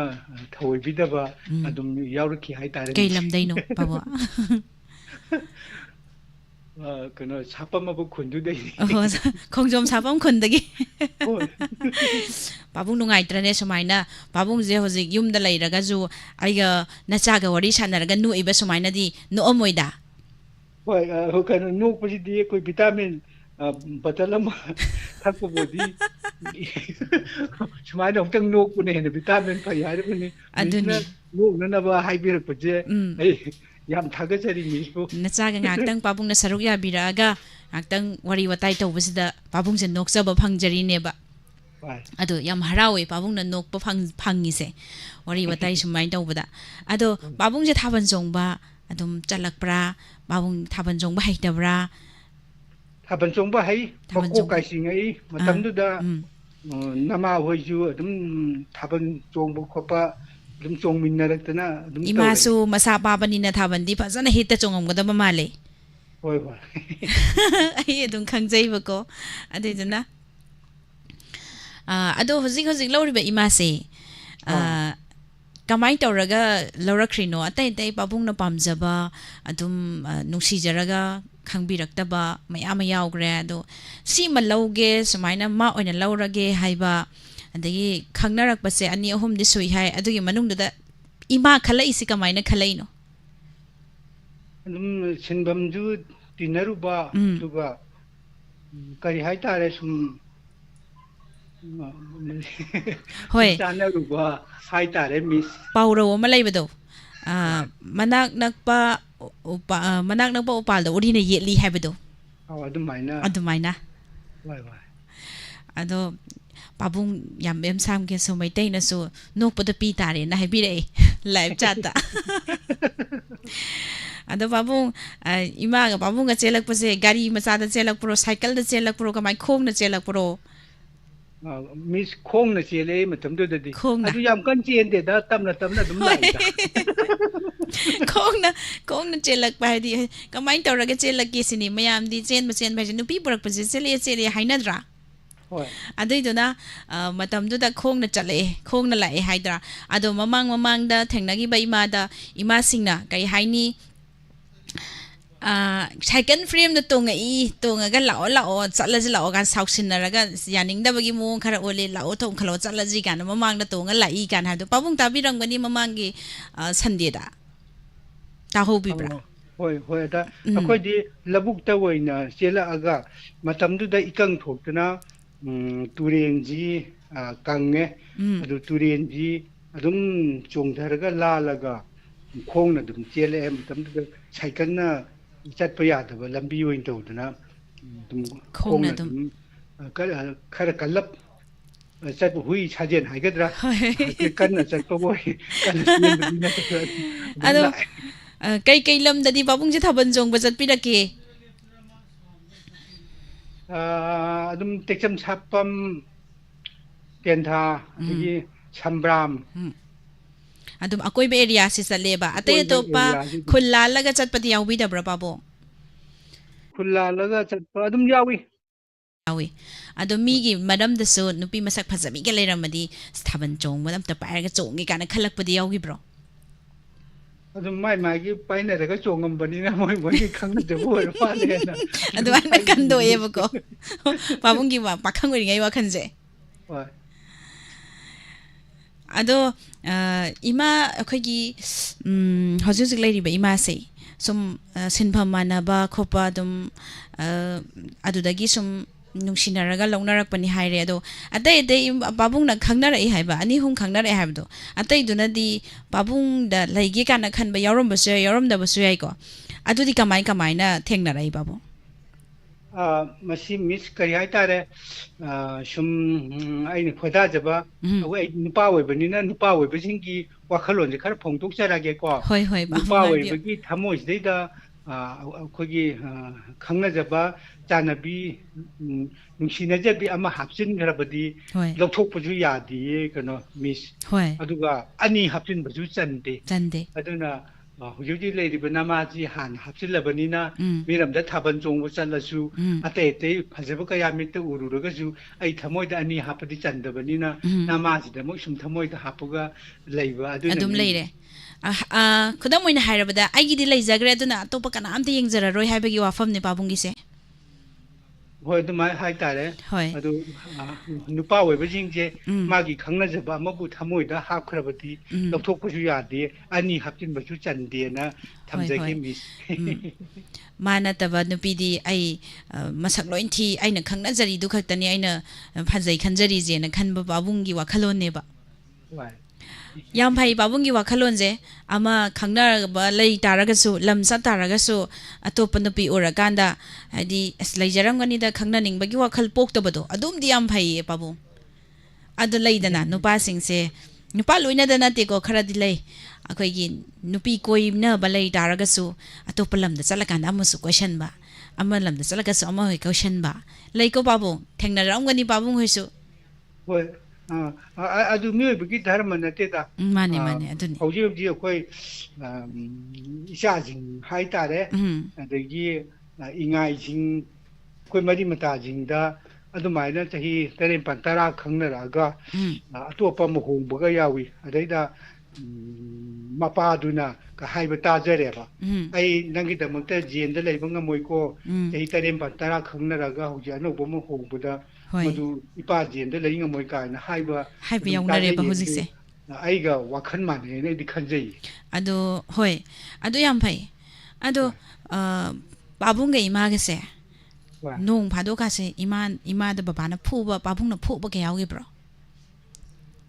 ꯊꯣꯏꯗꯣꯛꯄ ꯌꯥꯎꯗꯕ ꯍꯥꯏꯇꯥꯔꯦ ꯌꯥꯎꯗꯦ ꯈꯟꯅꯔꯁꯨ ꯆꯤꯟꯅ ꯈꯟꯅꯕ ꯑꯩꯈꯣꯏ ꯇ꯭ꯔꯥꯟꯁꯄꯔꯦꯟꯁꯤ ꯂꯩꯅ ꯁꯤꯗꯤ ꯁꯨꯃꯥꯏꯅ ꯇꯧꯕꯅ ꯐꯅꯤ ꯁꯨꯃꯥꯏꯅ ꯇꯧꯁꯤ ꯍꯥꯏꯅ ꯂꯩꯃꯤꯟꯅꯔꯕꯅꯤꯅ ꯈꯔ ꯑꯩꯒꯤ ꯋꯥꯁꯨ ꯇꯥꯕꯤꯌꯨ ꯅꯪꯒꯤ ꯋꯥꯁꯨ ꯇꯥꯒꯦ ꯑꯅꯤꯗꯨꯒꯤ ꯆꯥꯅꯕ ꯑꯩꯈꯣꯏꯅꯤꯅ ꯁꯤ ꯇꯧꯁꯤ ꯍꯥꯏꯕꯗꯨ ꯈꯟꯅꯔꯒ ꯇꯧꯁꯤ ꯍꯥꯏꯗꯅ ꯑꯗꯨꯝ ꯈꯟꯅꯔ ꯇꯧꯕꯅꯤꯅ ꯊꯣꯏꯗꯣꯛꯄ ꯈꯟꯅ ꯆꯩꯅꯕꯗꯤ ꯌꯥꯎꯈꯤꯗꯕ꯭ꯔꯥ ꯍꯥꯏꯅ ꯈꯜꯂꯤ ꯃꯤꯁ ꯍꯣꯏ ꯁꯨꯝ ꯈꯠꯅꯕꯁꯦ ꯈꯟꯅꯗꯕꯗꯤ ꯌꯥꯎꯗꯕꯗꯤ ꯅꯠꯇꯦ ꯁꯥꯎꯅꯕꯁꯨ ꯌꯥꯎꯗꯕꯗꯤ ꯅꯠꯇꯦ ꯍꯣꯏ ꯑꯗꯣ ꯁꯨꯝ ꯂꯩꯗꯅ ꯉꯁꯤꯐꯥꯎꯗ ꯅꯣꯏꯒꯤ ꯄꯥꯕꯨꯡꯅ ꯑꯩꯉꯣꯟꯗꯗꯤ ꯐꯨꯔꯛꯇ꯭ꯔꯤ ꯁꯥꯎꯅꯕꯕꯨꯗꯤ ꯆꯤꯟꯕꯨꯗꯤ ꯑꯗꯨꯝ ꯉꯥꯡꯅꯩ ꯀꯥꯏꯅ ꯍꯥꯏꯕꯁꯨ ꯑꯗꯨꯝ ꯌꯥꯎꯋꯤ ꯍꯣꯏ ꯑꯗꯩꯗ ꯏꯃꯥꯗ ꯐꯨꯕꯤꯈꯤꯕꯒ ꯌꯥꯎꯕ꯭ꯔꯥ ꯁꯤꯅꯤ ꯄꯥꯕꯨꯡꯅ ꯌꯥꯎꯈꯤꯗꯕ ꯍꯥꯏꯇꯥꯔꯦ ꯃꯤꯁ ꯌꯥꯎꯈꯤꯗꯦ ꯊꯥꯒꯠꯆꯔꯤ ꯄꯥꯕꯨꯡ ꯏꯃꯥꯗ ꯉꯁꯤꯐꯥꯎꯗ ꯈꯨꯠꯅ ꯊꯥꯈꯤꯗꯦ ꯍꯥꯏꯕꯁꯤ ꯌꯥꯝ ꯅꯨꯡꯉꯥꯏ ꯍꯔꯥꯎꯏ ꯑꯗꯨꯅ ꯃꯌꯥꯝ ꯄꯨꯝꯅꯃꯛꯁꯨ ꯂꯩꯕꯤꯔꯤꯕ ꯀꯣꯄꯜ ꯑꯣꯏꯔꯕꯁꯤꯡꯅꯁꯨ ꯅꯨꯄꯥꯅ ꯅꯨꯄꯤꯗ ꯑꯋꯥꯏ ꯑꯈꯨꯝ ꯇꯧꯔꯒ ꯐꯨꯕꯤꯗꯕ ꯍꯥꯏꯗꯤ ꯈꯨꯠ ꯊꯥꯗꯕ ꯍꯥꯏꯇꯥꯔꯦ ꯑꯗꯨ ꯌꯥꯝ ꯄꯥꯝꯖꯩ ꯍꯥꯏꯇꯥꯔꯦ ꯃꯌꯥꯝꯁꯨ ꯑꯗꯨꯝ ꯄꯥꯕꯨꯡꯒꯤ ꯋꯥꯈꯜꯂꯣꯟꯁꯦ ꯁꯤ ꯏꯟꯕꯤꯔꯒ ꯆꯠꯄꯤꯌꯨ ꯑꯗꯣ ꯑꯩꯅ ꯍꯥꯏꯅ ꯍꯣꯔꯦꯟ ꯆꯠꯂꯒꯦ ꯀꯥꯗꯤ ꯆꯠꯂꯣꯏ ꯁꯨꯝ ꯍꯥꯏꯖꯔꯤꯕ ꯑꯗꯨꯅꯤ ꯊꯥꯒꯠꯆꯔꯤ ꯄꯥꯕꯨꯡ ꯌꯥꯝꯅ ꯅꯨꯡꯉꯥꯏ ꯉꯁꯤꯒꯤ ꯄ꯭ꯔꯣꯒ꯭ꯔꯥꯝꯁꯤꯗ ꯁꯔꯨꯛ ꯌꯥꯕꯤꯔꯛꯄ ꯍꯣꯔꯦꯟ ꯄꯨꯡ 5 ꯇꯥꯔꯛꯄ ꯃꯇꯝꯗꯁꯨ ꯑꯣꯖꯥ ꯂꯧꯔꯦꯝꯕꯝ ꯕꯦꯗꯕꯇꯤ ꯂꯦꯡꯁꯟꯕꯤꯔꯛꯇꯨꯅ ꯏꯁꯩ ꯅꯣꯡꯃꯥꯏꯒꯤ ꯊꯧꯔꯝ ꯂꯩꯖꯩ ꯁꯔꯨꯛ ꯌꯥꯕꯤꯌꯨ ꯄꯥꯕꯨꯡ ꯇꯥꯕꯤꯌꯨ ꯊꯥꯒꯠꯆꯔꯤ ꯍꯥꯏꯅꯤꯡꯉꯥꯏ ꯂꯩꯇꯅ ꯎꯃꯦꯁꯄꯨꯁꯨ ꯊꯥꯒꯠꯆꯔꯤ ꯊꯥꯒꯠꯆꯔꯤ ꯃꯊꯪꯒꯤ ꯀꯣꯂꯔꯗ ꯈꯨꯗꯣꯡꯆꯥꯕ ꯄꯤꯖꯒꯦ ꯑꯁꯤꯒꯤ ꯇꯧꯖꯔꯤꯕ ꯊꯧꯔꯝ ꯑꯍꯜꯂꯣꯟꯒꯤ ꯊꯧꯔꯝ ꯑꯁꯤꯗ ꯁꯤꯖꯤꯟꯅꯖꯔꯤꯕ ꯃꯣꯕꯥꯏꯜ ꯅꯝꯕꯔ 7005707808 ꯍꯥꯏꯔꯤꯕ ꯅꯝꯕꯔ ꯑꯁꯤꯗ ꯀꯣꯜ ꯇꯧꯕꯤꯌꯨ ꯆꯍꯤ 60ꯒꯤ ꯃꯊꯛꯇ ꯂꯩꯔꯕꯁꯤꯡꯅ ꯀꯣꯜ ꯇꯧꯕꯤꯌꯨ ꯆꯍꯤ 60ꯒꯤ ꯃꯈꯥꯗ ꯂꯩꯕꯁꯤꯡꯅꯗꯤ ꯁꯔꯨꯛ ꯌꯥꯕꯤꯗꯅꯕꯁꯨ ꯅꯣꯂꯨꯛꯅ ꯅꯤꯡꯁꯤꯡꯖꯔꯤ ꯑꯗꯨꯒ ꯂꯥꯏꯚꯇ ꯂꯩꯕꯤꯔꯤꯕ ꯇꯦꯖꯄꯇꯤ ꯃꯦꯗꯥꯝ ꯇꯦꯖꯄꯇꯤ ꯑꯌꯦꯛꯄꯝꯅ ꯏꯁꯥꯒꯤ ꯋꯥꯍꯪꯗ ꯅꯣꯛꯂꯗ ꯄꯨꯛꯂꯤ ꯄꯥꯏꯔꯦ ꯌꯥꯝꯅ ꯍꯩꯌꯦ ꯊꯥꯒꯠꯆꯔꯤ ꯍꯥꯏꯕꯤꯔꯛꯄ ꯃꯌꯥꯝꯁꯨ ꯅꯣꯛꯄ ꯑꯗꯤ ꯀꯣꯂꯔꯁꯤꯡꯒꯤꯁꯨ ꯋꯥꯈꯜ ꯅꯨꯡꯉꯥꯏꯕ ꯑꯁꯤꯅꯤ ꯏꯃꯥ ꯅꯤꯡꯉꯣꯜꯂꯩꯃ ꯁꯣꯏꯕꯝ ꯄ꯭ꯔꯣꯒ꯭ꯔꯥꯝꯁꯦ ꯁꯨꯃꯥꯡꯗ ꯔꯦꯗꯤꯑꯣ ꯄꯨꯊꯣꯛꯑꯒ ꯃꯌꯥꯝ ꯄꯨꯟꯅ ꯇꯥꯖꯔꯤ ꯅꯣꯛꯄꯗꯁꯨ ꯂꯣꯏꯔꯦ ꯍꯥꯏꯕꯤꯔꯛꯑꯦ ꯊꯥꯒꯠꯆꯔꯤ ꯍꯥꯏꯅꯤꯡꯉꯥꯏ ꯂꯩꯇꯅ ꯏꯃꯥ ꯅꯤꯡꯉꯣꯜꯂꯩꯃ ꯁꯣꯏꯕꯝ ꯑꯗꯨꯒ ꯄꯥꯕꯨꯡ ꯕꯤꯔꯆꯟꯗ꯭ꯔꯒꯤ ꯏꯃꯥ ꯅꯤꯡꯉꯣꯜꯂꯩꯃ ꯁꯣꯏꯕꯝꯒ ꯀꯃꯥꯏ ꯇꯧꯔꯒ ꯈꯪꯅꯔꯛꯈꯤꯕꯅꯣ ꯍꯥꯏꯕꯗꯨꯁꯨ ꯇꯥꯖꯒꯦ ꯅꯣꯡꯃ ꯅꯠꯇ꯭ꯔꯒ ꯅꯣꯡꯃ ꯁꯟꯗꯦ ꯅꯨꯃꯤꯠ ꯑꯃꯗ ꯁꯔꯨꯛ ꯌꯥꯕꯤꯔꯛꯎ ꯍꯥꯏꯕꯁꯤꯁꯨ ꯍꯥꯏꯖꯒꯦ ꯊꯥꯒꯠꯆꯔꯤ ꯃꯌꯥꯝ ꯄꯨꯝꯅꯃꯛ ꯉꯁꯤꯒꯤ ꯕꯤꯂꯟꯁꯤꯡ ꯅꯥꯃꯩꯔꯥꯛꯄꯝ ꯇꯔꯥꯝꯅꯣꯛꯆꯔꯤ ꯃꯦꯁꯦꯁꯇꯤ ꯀꯛꯄꯤꯈ꯭ꯔꯦ ꯑꯗꯨꯒ ꯐꯦꯁꯕꯨꯛ ꯄꯦꯖꯇ ꯂꯩꯕꯤꯔꯤꯕ ꯄꯨꯝꯅꯃꯛꯄꯨꯁꯨ ꯄꯥꯕꯨꯡ ꯑꯔꯤꯕꯝ ꯒꯅꯦꯁ ꯌꯥꯝ ꯁꯔꯃ ꯋꯥꯔꯤꯗꯤ ꯌꯥꯝꯅ ꯐꯖꯩ ꯑꯦꯡꯀꯔ ꯋꯥꯍꯪ ꯄꯥꯎꯈꯨꯝꯁꯨ ꯐꯖꯔꯤꯕ ꯍꯥꯏꯕꯤꯔꯛꯄ MS ꯁꯤꯡ ꯇꯔꯥꯝꯅꯣꯛꯆꯔꯤ ꯑꯗꯨꯒ ꯑꯍꯜ ꯑꯣꯏꯅꯤꯡꯗ꯭ꯔꯤ ꯑꯗꯨꯕꯨ ꯋꯥꯔꯤ ꯃꯌꯥꯝꯁꯦ ꯇꯥꯕꯗ ꯄꯨꯛꯂꯤꯒ ꯇꯤꯡꯉꯦ ꯅꯣꯛꯄꯗ ꯑꯗꯣ ꯌꯥꯝꯅꯗꯤ ꯅꯨꯡꯉꯥꯏ ꯍꯥꯏꯕꯤꯔꯛꯑꯦ ꯃꯌꯥꯝꯅ ꯉꯥꯏꯍꯥꯛꯇꯪ ꯑꯩꯈꯣꯏꯒꯤ ꯊꯧꯔꯝ ꯑꯁꯤꯗ ꯅꯣꯛꯄꯤꯕ ꯍꯔꯥꯎꯕ ꯉꯥꯏꯍꯥꯛꯇꯪ ꯑꯋꯥꯕ ꯀꯥꯎꯊꯣꯛꯄꯤꯕꯗꯣ ꯑꯩꯈꯣꯏꯒꯤ ꯊꯧꯔꯝ ꯑꯁꯦ ꯃꯍꯩ ꯌꯥꯜꯂꯦꯅ ꯈꯟꯖꯔꯤꯕꯅꯤ ꯊꯥꯒꯠꯆꯔꯤ ꯃꯌꯥꯝ ꯄꯨꯝꯅꯃꯛ ꯑꯅꯤ ꯁꯨꯔꯗꯤ ꯍꯦꯟꯅ ꯅꯨꯡꯉꯥꯏꯗꯧꯅꯤ ꯍꯥꯏ ꯑꯗꯣ ꯑꯅꯤ ꯁꯨꯗ꯭ꯔꯦ ꯉꯁꯤꯗꯤ ꯑꯩ ꯈꯛꯇꯪ ꯐꯝꯃꯦ ꯊꯥꯒꯠꯆꯔꯤ ꯃꯌꯥꯝ ꯄꯨꯝꯅꯃꯛꯅ ꯊꯥꯒꯠꯄꯤꯔꯛꯄ ꯉꯁꯤꯒꯤ ꯃꯊꯪꯒꯤ ꯀꯣꯂꯔ ꯂꯧꯈꯠꯆꯒꯦ ꯍꯜꯂꯣ ꯍꯜꯂꯣ ꯍꯜꯂꯣ ꯏꯃꯥꯁꯦ ꯆꯍꯤ 60 ꯁꯨꯕꯤꯔꯕ꯭ꯔꯣ ꯍꯣꯏ ꯕꯦꯝꯃ ꯏꯃꯥ ꯄꯦꯆꯤꯒꯤ ꯏꯃꯥ ꯕꯣꯔ ꯀꯩꯅꯥꯅꯦ ꯏꯃꯥ ꯕꯣꯔ ꯀꯩꯅꯥꯅꯦ ꯑꯣ ꯏꯃꯥ ꯕꯣꯔ ꯑꯧ ꯀꯩꯅꯥꯗꯤ ꯃꯃꯥꯡꯗꯁꯨ ꯋꯥꯔꯤ ꯁꯥꯟꯅꯈ꯭ꯔꯦ ꯏꯃꯥ ꯕꯣꯔ ꯀꯩꯅꯥ ꯀꯔꯤ ꯃꯊꯦꯜ ꯆꯥꯕꯤꯈ꯭ꯔꯒꯦ ꯉꯁꯤꯁꯤꯕꯨ ꯑꯣ ꯍꯪꯒꯥꯝ ꯊꯣꯡꯉꯦ ꯍꯪꯒꯥꯝ ꯊꯣꯡꯉꯦ ꯍꯪꯒꯥꯝ ꯈꯛꯇ ꯆꯥꯔꯕ꯭ꯔꯣ ꯑꯇꯩꯗꯤ ꯌꯥꯎꯗꯕ꯭ꯔꯣ ꯑꯣ ꯍꯪꯒꯥꯝ ꯑꯃ ꯊꯣꯡꯉꯒ ꯃꯣꯔꯣꯛ ꯑꯃ ꯃꯦꯠꯂꯦ ꯑꯗꯣ ꯏꯃꯥ ꯀꯩꯗꯧꯕꯤꯗꯣꯏꯅꯣ ꯏꯃꯥ ꯏꯁꯩ ꯑꯝꯇꯪ ꯁꯛꯀꯦꯅꯦ ꯏꯕꯦꯝꯃ ꯅꯪꯕꯨ ꯃꯦꯂꯥꯒꯤ ꯃꯅꯨꯡꯗꯨꯗ ꯏꯁꯩ ꯑꯝꯇꯗꯤ ꯁꯛꯀꯦꯅ ꯇꯧꯕꯗ ꯁꯨꯡꯐꯪ ꯐꯪꯗꯗꯅ ꯉꯁꯤꯗꯤ ꯐꯪꯉꯦ ꯑꯗꯣ ꯏꯃꯥꯁꯦ ꯁꯤꯒꯤ ꯑꯍꯜꯂꯣꯟꯒꯤ ꯊꯧꯔꯝꯁꯤꯗ ꯁꯔꯨꯛ ꯌꯥꯕꯤꯈ꯭ꯔꯕꯣ ꯃꯌꯥꯝ ꯌꯥꯝꯃꯟꯗꯅ ꯀꯥꯎꯊꯣꯛꯈ꯭ꯔꯦ ꯑꯃꯨꯛꯇ ꯍꯦꯛ ꯌꯥꯗ꯭ꯔꯤ ꯏꯕꯦꯝꯃ ꯑꯃꯨꯛꯇ ꯍꯦꯛ ꯁꯨꯡꯌꯥꯎ ꯌꯥꯗ꯭ꯔꯤ ꯌꯥꯎꯕ ꯐꯪꯗꯦ ꯏꯃꯥ ꯕꯣꯔ ꯀꯩꯅꯥꯁꯦ ꯀꯩ ꯂꯝꯗꯩ ꯍꯥꯏꯕꯤꯕ ꯏꯁꯩꯁꯤ ꯍꯧꯔꯛꯑꯣꯔꯣ ꯍꯧꯔꯗꯣꯏꯅꯤ ꯏꯃꯥ ꯕꯣꯔ ꯀꯩꯅꯥꯁꯦ ꯀꯔꯤ ꯂꯝꯗꯩ ꯍꯥꯏꯕꯤꯕꯅꯣ ꯄꯦꯆꯤ ꯏꯃꯥ ꯄꯦꯆꯤ ꯕꯣꯔ ꯀꯩꯅꯥ ꯀꯩꯅꯣꯗ ꯄꯦꯆꯤꯗꯒꯤ ꯂꯥꯛꯑꯝꯕꯗꯣ ꯗꯣꯅꯔꯒꯤꯗ ꯂꯥꯛꯑꯝꯕꯗꯣ ꯍꯣꯏ ꯆꯨꯝꯃꯦ ꯏꯃꯥꯁꯨ ꯋꯥꯔꯤ ꯅꯨꯡꯉꯥꯏꯔꯅꯤ ꯑꯗꯨꯗꯤ ꯏꯃꯥ ꯏꯁꯩ ꯍꯧꯕꯤꯔꯣ ꯍꯧꯔꯒꯦ ꯐꯖꯗꯕ ꯏꯆꯥꯉꯩꯅꯁꯨ ꯑꯗꯨꯝ ꯈꯔ ꯀꯩꯅꯣ ꯇꯧꯕꯤꯔꯣ ꯉꯥꯛꯄꯤꯔꯣ ꯃꯌꯥꯝ ꯇꯥꯔꯤꯅ ꯁꯨꯝ ꯍꯣꯏ ꯈꯔ ꯉꯥꯛꯄꯤꯌꯣꯅ ꯍꯥꯏꯖꯔꯤ ꯍꯧꯕꯤꯔꯣ ꯏꯃꯥ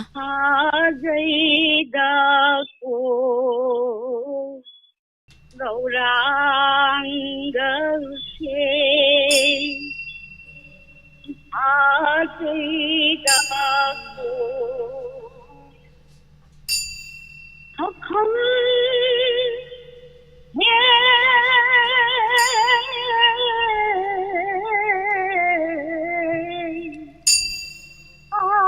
आजैदाको गौरांगसे Isangdam niyai Hulayoi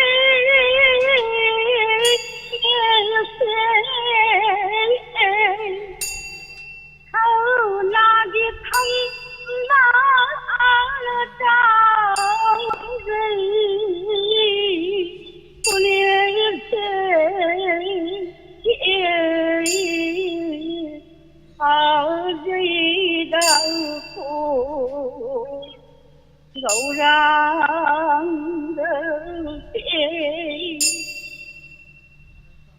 Nikolal haine Gaurai gaute Jano kige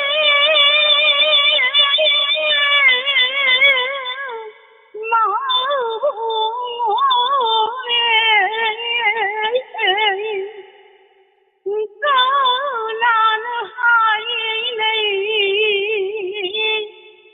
Gaurang gache Radhe sange mabu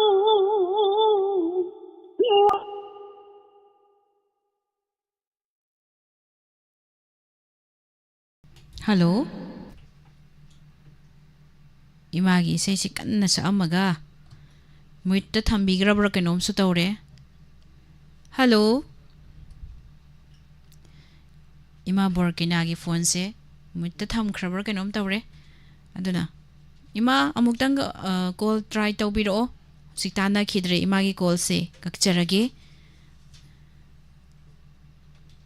Thangachari mayam pumnamak haubam langlen Joya Taram nokchari Aroiba caller oijage sige Hello Hello Ima sibu chahi humpu subirabro Ani ngathi kata phak taw jarakne Hoi ngasi khakta tawjarakpane ado ima se chahi kya subirage chahi humpu subirabro Sahi budral sura Chahi humbudra sure kai lamdagino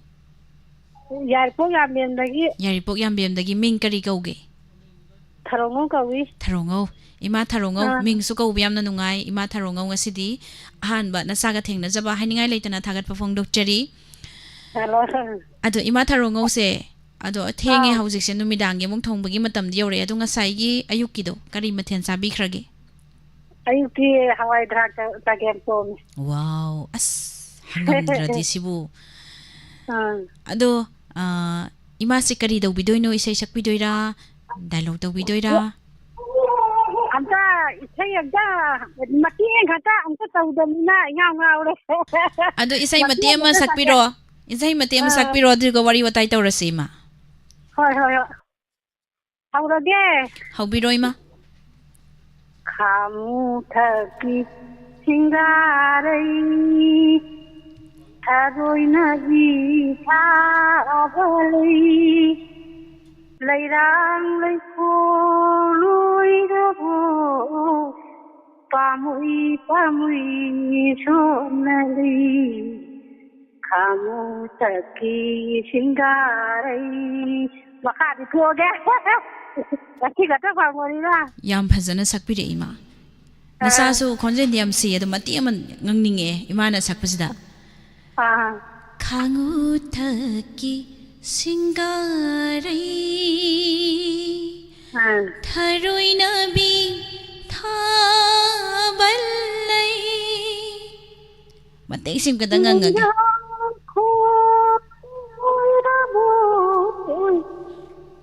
Pamui pamui sonalai khangu thaki singarai ado ima wari haurase wari haurasi ado ima pabung lai biribro lai tare pabung di kuira lai taba lai gidaba kuire ado ima si kari lam ningono khoirom ningoni khoirom ningoni yaripo khoirom dagi hujikna amuk yambem da palakpa yapo yambem da mulaiba ado imagi isa kaya subano hujik sibo kaya subiragi kan pa ani ningora hu khoi manga poyanga ado isa no pa anigi imau ani leiramani leira adudi imau nupi ani do masak phajaba kanani hele amana wangjing ningoni amana top ningoni wangjing ningoni hairapasidi ado masak phajaba kanani henge amana di soidana helamgani ima sing na haibiu ahanna khara hele aduneba asaigi mamangda hangriba caller sing da dine Horen mamang da hang kiba caller sing da di sang sa manana phajai gan hairak pa yaw ko ima sing se ado ima na hai da di han na khara heli ima se thamo yam seng na khombi re thage chari ado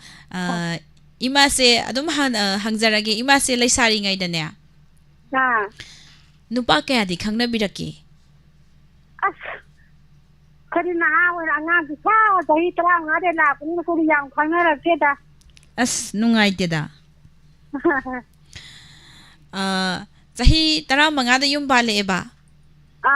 chahi tara manga da masai mamang da ima sing caller sing di chahi tara ni pan da yum bale hai ima na ani hom di ngang khala mane ko ado mayam khangna raktre ba matam da di ama ani di khangna raktro ima ama ni di khangna rai kailam daino khangde da kada le si le na ka kaino ai jibo imana khangna rakpado lam jig hojin ningjang amgani da imana haidok pai kai be orangani khangde da si le na as khangna rakpado pagi lam khangde haibsini ne sa ise ado ima thabandi chong birak pro chongai ado haujiki khangna gi badu pa jing duga di lam khangda badu khangna raga kautho ki badu adu jing duga di chongmina rak proima chongmina re ado hoji ima babung su lai khidre hai lai ba babung sina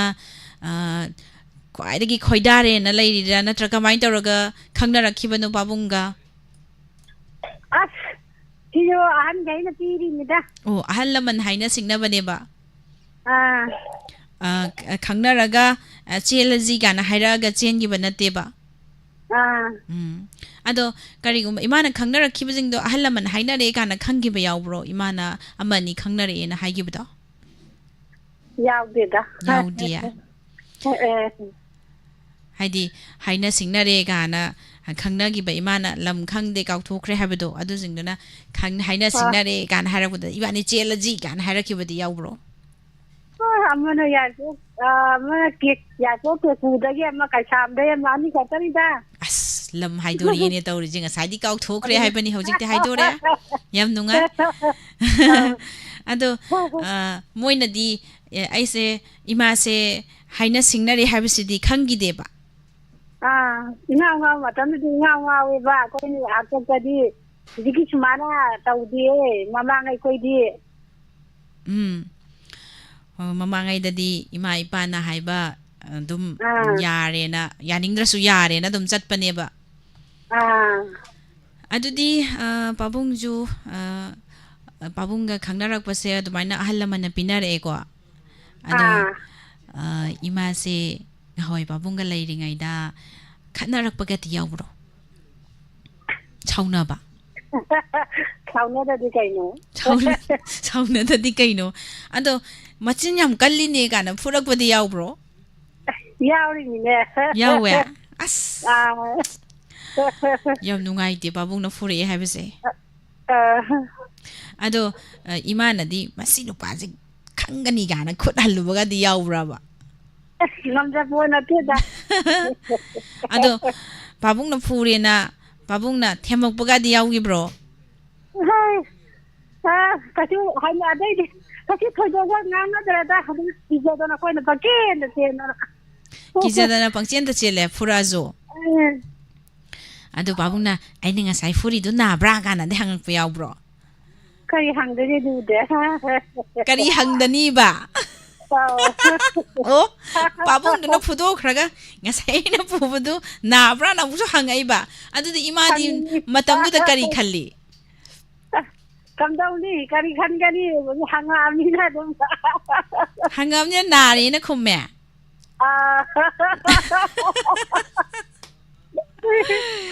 oh na dadi hayenga du mani pura kanu kana khumda ba imana ya kido imong ja isunu pi ta halni ana ta yenge na imaga ngasi mu ahan ba thengna ba sem nungai ado ai je wa hangje za za ti hangninge ba ima se hanga kanu dei kai da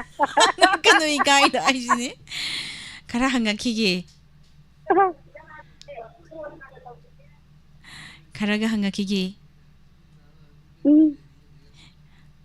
ꯂꯣꯏꯁꯜꯂꯗꯤ ꯀꯥꯏꯔꯦ ꯂꯣꯏꯁꯜꯂꯁꯤ ꯏꯀꯥꯏꯔꯦ ꯊꯥꯒꯠꯆꯔꯤ ꯏꯃꯥ ꯑꯩ ꯍꯪꯖꯔꯔꯣꯏ ꯏꯃꯥꯁꯤ ꯃꯁꯥꯅ ꯏꯀꯥꯏꯔꯦꯅ surrender ꯇꯧꯔꯛꯑꯕꯅꯤꯅꯀꯣ ꯑꯗꯣ ꯏꯃꯥ ꯑꯔꯣꯏꯕ ꯑꯣꯏꯅ ꯄꯥꯕꯨꯡ ꯍꯧꯖꯤꯛ ꯄꯥꯕꯨꯡꯒ ꯊꯥꯕꯜꯗꯤ ꯀꯌꯥꯔꯛ ꯆꯣꯡꯃꯤꯟꯅꯔꯛꯀꯦ ꯑꯁ ꯑꯃꯨꯛ ꯈꯛꯇꯦꯅ ꯆꯣꯡꯉꯛꯈꯤꯗ ꯑꯁ ꯑꯃꯨꯛ ꯈꯛꯇ ꯆꯣꯡꯉꯛꯄ ꯑꯗꯨꯗꯤ ꯔꯦꯀꯣꯔꯠ ꯑꯣꯏꯅ ꯊꯝ ꯌꯥꯏꯀꯣ ꯄꯨꯟꯁꯤꯗ ꯑꯩꯒ ꯂꯩꯃꯤꯟꯅꯔꯤꯕ ꯅꯨꯄꯥꯁꯤꯒ ꯑꯃꯨꯛ ꯈꯛꯇꯪ ꯊꯥꯕꯜ ꯆꯣꯡꯃꯤꯟꯅꯔꯛꯏ ꯀꯥꯏꯅ ꯍꯥꯏꯕꯁꯦ ꯌꯥꯝ ꯅꯨꯡꯉꯥꯏ ꯏꯃꯥ ꯃꯌꯥꯝꯅ ꯋꯥꯔꯤ ꯈꯔ ꯍꯪꯉꯣꯅ ꯍꯥꯏꯔꯤ ꯏꯃꯥꯁꯦ ꯑꯗꯨ ꯏꯀꯥꯏꯅ ꯃꯌꯥꯝ ꯑꯃ ꯍꯥꯏ ꯂꯩꯔꯦ ꯏꯃꯥꯁꯤꯅ ꯑꯔꯣꯏꯕ ꯀꯣꯂꯔꯁꯨꯅꯤ ꯑꯗꯣ ꯏꯃꯥꯁꯦ ꯍꯥꯏꯅ ꯁꯤꯡꯅꯈ꯭ꯔꯕꯅꯤꯅ ꯅꯨꯄꯥ ꯎꯅꯕꯒꯤ ꯌꯨꯝꯗ ꯂꯥꯛꯑꯒ ꯐꯝꯕ ꯈꯣꯠꯄ ꯃꯇꯝꯗꯨꯒꯤ ꯊꯥꯡꯃꯩ ꯊꯥꯜꯂꯒ ꯅꯨꯃꯤꯗꯥꯡ ꯀꯣꯏꯕ ꯂꯥꯛꯅꯩ ꯍꯥꯏ ꯍꯧꯖꯤꯛꯇꯤ ꯆꯠꯅꯗ꯭ꯔꯦ ꯑꯗꯣ ꯂꯥꯛꯄꯗꯤ ꯌꯥꯎꯈꯤꯕ꯭ꯔꯣ ꯃꯇꯝꯗꯨꯗ ꯌꯥꯎꯋꯦ ꯑꯩꯈꯣꯏꯗꯤ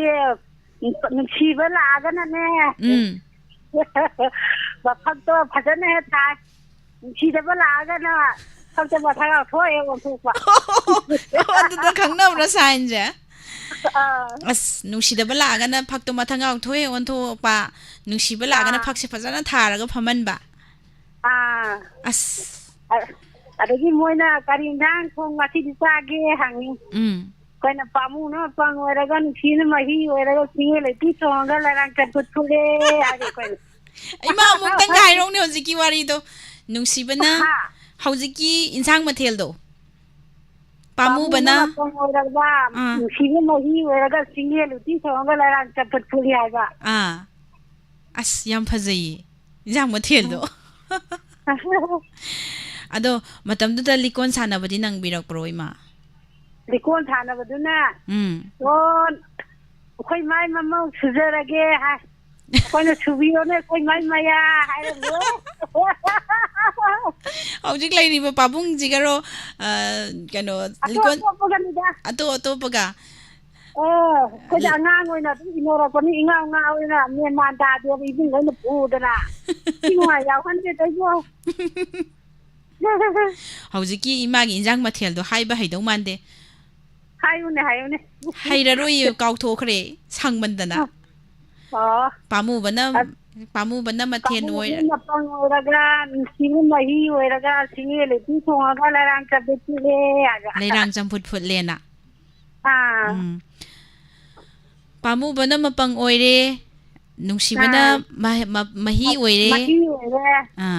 ꯁꯤꯡꯉꯦꯜ ꯎꯇꯤ ꯊꯣꯡꯉꯦ ꯂꯩꯔꯥꯡ ꯆꯝꯐꯨꯠ ꯐꯨꯠꯂꯦ ꯍꯥꯏꯕ ꯁꯤꯡꯉꯦꯜ ꯎꯇꯤ ꯊꯣꯡꯉꯦ ꯂꯩꯔꯥꯡ ꯆꯝꯐꯨꯠ ꯐꯨꯠꯂꯦ ꯂꯩꯔꯥꯡ ꯆꯝꯐꯨꯠ ꯐꯨꯠꯂꯦ ꯍꯥꯏꯕ ꯋꯥ ꯌꯥꯝ ꯐꯖꯩꯌꯦ ꯊꯥꯒꯠꯆꯔꯤ ꯏꯃꯥꯁꯦ ꯌꯥꯝ ꯏꯀꯥꯏ ꯊꯤꯒꯠꯂꯝꯗꯧ ꯃꯥꯜꯂꯦ ꯉꯁꯤꯒꯤ ꯑꯔꯣꯏꯕ ꯀꯣꯂꯔꯅꯤ ꯏꯃꯥꯅ ꯑꯗꯨꯒ ꯄꯨꯡ 5 ꯇꯥꯔꯛꯄ ꯃꯇꯝꯗꯁꯨ ꯑꯩꯈꯣꯏꯒꯤ ꯑꯣꯖꯥ ꯂꯧꯔꯦꯝꯕꯝ ꯕꯦꯗꯕꯇꯤ ꯂꯦꯡꯁꯟꯕꯤꯔꯛꯇꯨꯅ ꯏꯁꯩ ꯅꯣꯡꯃꯥꯏꯒꯤ ꯊꯧꯔꯝ ꯂꯩꯖꯩ ꯏꯃꯥ ꯇꯥꯕꯤꯌꯨ ꯊꯥꯒꯠꯆꯔꯤ ꯏꯃꯥ ꯌꯥꯝ ꯅꯨꯡꯉꯥꯏꯈ꯭ꯔꯦ ꯉꯁꯤꯒꯤ ꯋꯥꯔꯤ ꯃꯌꯥꯝꯅꯁꯨ ꯌꯥꯝꯅ ꯊꯥꯒꯠꯄꯤꯔꯛꯏ ꯊꯥꯒꯠꯆꯔꯤ ꯏꯃꯥ ꯌꯥꯝ ꯐꯔꯦ ꯊꯥꯒꯠꯆꯔꯤ ꯃꯌꯥꯝ ꯄꯨꯝꯅꯃꯛ ꯑꯁꯤꯒꯤ ꯑꯍꯜꯂꯣꯟꯒꯤ ꯊꯧꯔꯝ ꯆꯍꯤꯍꯨꯝꯐꯨꯒꯤ ꯃꯊꯛꯇ ꯂꯩꯕ ꯏꯃꯥ ꯏꯕꯦꯜꯁꯤꯡꯒꯤ ꯄꯥꯕꯨꯡꯁꯤꯡꯒꯤ ꯊꯧꯔꯝꯅꯤ ꯃꯌꯥꯝꯅ ꯉꯁꯤꯒꯤ ꯊꯧꯔꯝ ꯑꯁꯤꯗ ꯁꯔꯨꯛ ꯌꯥꯕꯤꯔꯤꯕ ꯑꯃꯗꯤ ꯀꯣꯜ ꯐꯪꯈꯤꯗ꯭ꯔꯕ ꯏꯃꯥ ꯏꯕꯦꯜꯁꯤꯡꯅꯁꯨ ꯃꯊꯪꯒꯤ ꯁꯟꯗꯦꯗ ꯀꯣꯜ ꯇꯧꯕꯤꯗꯨꯅ ꯁꯔꯨꯛ ꯌꯥꯕꯤꯌꯨ ꯄꯥꯝꯗꯕ ꯅꯤꯡꯊꯧꯖꯥ ꯄꯥꯟꯗꯝꯕ ꯍꯥꯏꯕ ꯑꯣꯏꯔ ꯃꯥꯅꯦ ꯄꯥꯟꯗꯝꯕ ꯅꯤꯡꯊꯧꯖꯥ ꯋꯥꯔꯤ ꯌꯥꯝ ꯅꯨꯡꯉꯥꯏꯔꯤ ꯇꯧꯔꯤꯁꯦ ꯑꯗꯨꯕꯨ ꯂꯣꯏꯁꯤꯟꯈꯤꯗꯧꯔꯦ ꯃꯇꯝꯅ ꯌꯥꯗ꯭ꯔꯦ ꯖꯁꯇꯤꯟ ꯑꯆꯨꯝ ꯇꯔꯥꯝ ꯅꯣꯛꯆꯔꯤ ꯏꯅꯦ ꯏꯟꯗꯨ ꯋꯥꯎ ꯃꯤꯁ ꯅꯤꯔꯃꯂꯥ ꯌꯥꯝꯅ ꯍꯪꯕꯤꯈꯣ ꯌꯥꯝꯅ ꯅꯨꯡꯁꯤ ꯍꯥꯏꯕꯤꯔꯛꯑꯦ ꯍꯪꯉꯔꯣꯏ ꯏꯃꯥꯁꯤ ꯏꯀꯥꯏꯔꯦꯅ ꯃꯁꯥꯅ ꯁꯔꯦꯟꯗꯔ ꯇꯧꯔꯦ ꯍꯥꯏꯇꯥꯔꯦꯅꯦ ꯃꯦꯗꯥꯝ ꯑꯗꯨꯏꯗꯨꯅ ꯍꯪꯕꯒꯤ ꯈꯨꯗꯣꯡꯆꯥꯕꯁꯦ ꯏꯃꯥꯅ ꯄꯤꯔꯛꯇ꯭ꯔꯦ ꯍꯥꯏꯇꯥꯔꯦ ꯀꯤꯝ ꯈꯨꯃꯟ ꯑꯗꯨꯒ ꯇꯔꯥꯝ ꯅꯣꯛꯆꯔꯤ ꯉꯁꯤꯒꯤ ꯅꯣꯡꯃꯥꯏꯊꯦꯝ ꯃꯥꯂꯦꯝꯉꯥꯟꯕꯤ ꯕꯤꯅꯥ ꯂꯥꯏꯁ꯭ꯔꯝ ꯇꯔꯥꯝ ꯅꯣꯛꯆꯔꯤ ꯉꯁꯤꯒꯤ ꯊꯧꯔꯝ ꯑꯁꯤꯗ ꯁꯔꯨꯛ ꯌꯥꯕꯤꯔꯤꯕ ꯃꯄꯨꯡ ꯐꯥꯍꯟꯕꯤꯔꯤꯕ ꯑꯗꯨꯒ ꯐꯦꯁꯕꯨꯛ ꯄꯦꯖꯇ ꯂꯩꯕꯤꯔꯤꯕ ꯄꯨꯝꯅꯃꯛꯄꯨꯁꯨ ꯊꯥꯒꯠꯄ ꯐꯣꯡꯗꯣꯛꯆꯔꯤ ꯌꯦꯡꯕꯤꯅꯨ ꯏꯀꯥꯏꯖꯩ ꯁꯣꯝꯗꯤ ꯌꯥ ꯀꯥꯡꯅꯒꯦ ꯍꯥꯏꯁꯤ ꯀꯩꯅꯣ ꯀꯦꯁꯅ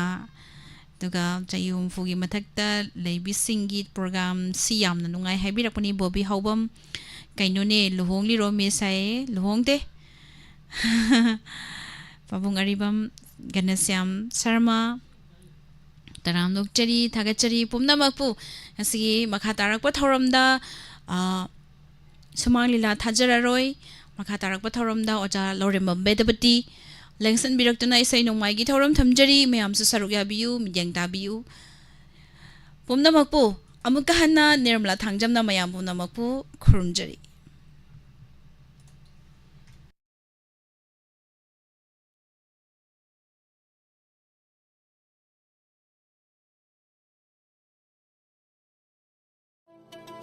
Nungairaba Paujel, He Yai Dental and Aesthetic Clinic near Thobal Thong. Mapam asida lariba He Yai Dental and Aesthetic Clinic asigi. Ahanba anniversary gi pre-dental camp ama lakliba October gi tang 10 dagina November gi 10 phawda pangthok chagadori.